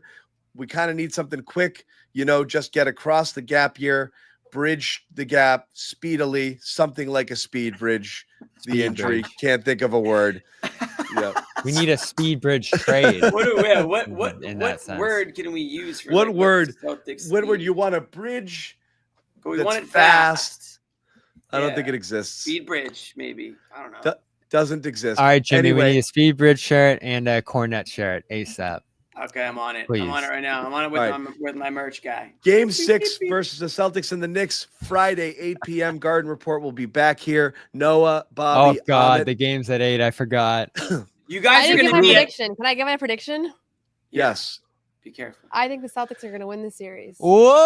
Whoa. Okay. And I've only been wrong twice all year. You're never One wrong. of them was Celtics in 5. Okay. Well- Bobby, I- no. Well- Bobby, no. Bobby, just let Noah have that. Do not. Yeah, I'm not gonna agree say anything. Or disagree. Nothing. Zip it. I'm gonna gonna leave it say. there. I'm gonna say the Celtics are a better road team than a home team. So I think you. How about this? If you believe they can win on Friday, you should feel good about believing that. I'll do this. This will make the people happy. Oh boy. The Celtics are gonna lose this series. Oh, there Ahmed it is. celebrating in the background. There it is. There you go. A little bit different than You're your welcome. sweep take. All right. That's okay. You're welcome. I don't actually Let's believe just- that. I don't know. See, Fun he's already, We'll he's see. already saying too much. I don't know. Sorry, One way or Dad. another. I don't either. How do you feel, John? I don't know. I don't know how I felt about this one. Because I actually I felt my fear okay about was, this one. My fear was, and it started to come true in the second, is they'd come out doing okay, but then they just wouldn't have enough firepower, and the Knicks would create a little distance, and Yeah. they'd have a difficult time generating enough offense to get back in the game. But they played such good defense, And then obviously you had that Luke surge in the third quarter and getting the Knicks in foul trouble. I thought one of the best things that happened all night was when they got him in foul trouble, they did not let up. How many times have we seen the Celtics get a team in the bonus with like 7 minutes, 8 minutes left, and then they don't go to the free throw line or get 3 fouls or 4 fouls on a guy and not look to attack him? Great. They were in the bonus for 9+ minutes and they utilized it. They kept getting fouls, kept trying make them defend. How many times Brunson tried to defend people with his chin? Like they're in there. They can draw the contact. They can get the cheapies too. When a guy just slips or he's out of position. So that you have to do that. You can't let people off the hook. I love that they did that. So the effort was great. I'd love to believe that they can do it again. I just don't know. The Porzingis thing is just what throws me. Because no more I don't know how many. I don't think we're going to see much more of him. I think Joe said he's available. I'm just saying, we're not going to see much more of him. And I'm just saying I don't know that you can can do it without JT and Porzingis for 2 more. I will say, small point too. That's my fear. Hauser was okay tonight, I thought. Like him actually being available and being able to hit a 3 or 2. He hit 2, right? I want to say. Yeah. That's a helpful thing with Porzingis looking as bad as he is. So I like that too. No one ever wants to talk about Hauser. No one even asked Joe pregame if he's all right. No one cares. Hauser's important. I'm optimistic. I just don't have a good read on it because I just wish, like I said, I wish it wasn't also down Porzingis. It's just a numbers game. Not that the guys out there can't compete. I think they can. It's just your margin for error is so small. But when you're missing 2 massive offensive, generators and creators for your team, it just puts a huge burden on everybody else to step up. Yeah. When you're down your first center and your second center needs to go to forward because Tatum's out, you got your third center and he can slide right up and do some great things. Yeah. Yeah. Okay. Yeah. And I would agree. They need a Drew game. So we'll see. Game 6 is Friday in New York. As we said, all of those guys will be there taking in the action. So we will have another Garden Report situation, at least one more this season, hopefully more. We appreciate all of you guys. Thank God we have another game. I was dreading the end of the year. You guys are going to an unbelievable. You're going to be in the wildest atmosphere, like in basketball, in like 30 years. It's going to be wild. Game 4 was great, but we'll see if they're nervous or pumped. Friday night. This crowd was awesome. This crowd was awesome. There was a lot of New York in it, though. Was awesome. Yeah, there was a New York contingent, but let's close that off for Game 7. Yeah. They got overpowered. I mean, it was $160 tickets. New York prices were like $780. So if I was a Knicks fan, I'd be hopping on the bus and coming to watch this game. And you have no hesitation hopping on the bus. There's no doubt about no that. No hesitation. You're bus girl? A huge bus girl. Okay. That's it for us. Thank you guys again for hanging out. Thanks, Bobby and Noah. Make sure you check those guys out. Their written work, Noah on SB Nation and Bobby on CLNS Media. Also, Noah will have a podcast coming out. You Got Boston. You can catch that here on the CLNS Media. We got a lot of YouTube Achilles channel. content coming out. And Achilles content like crazy. Yeah. But that's it. Otherwise, if there's any sort of breaking news or anything we need, we'll pop in tomorrow. I'm sure Bobby will find some special guests. Socrates, Plato, Celtics in 7. There you go.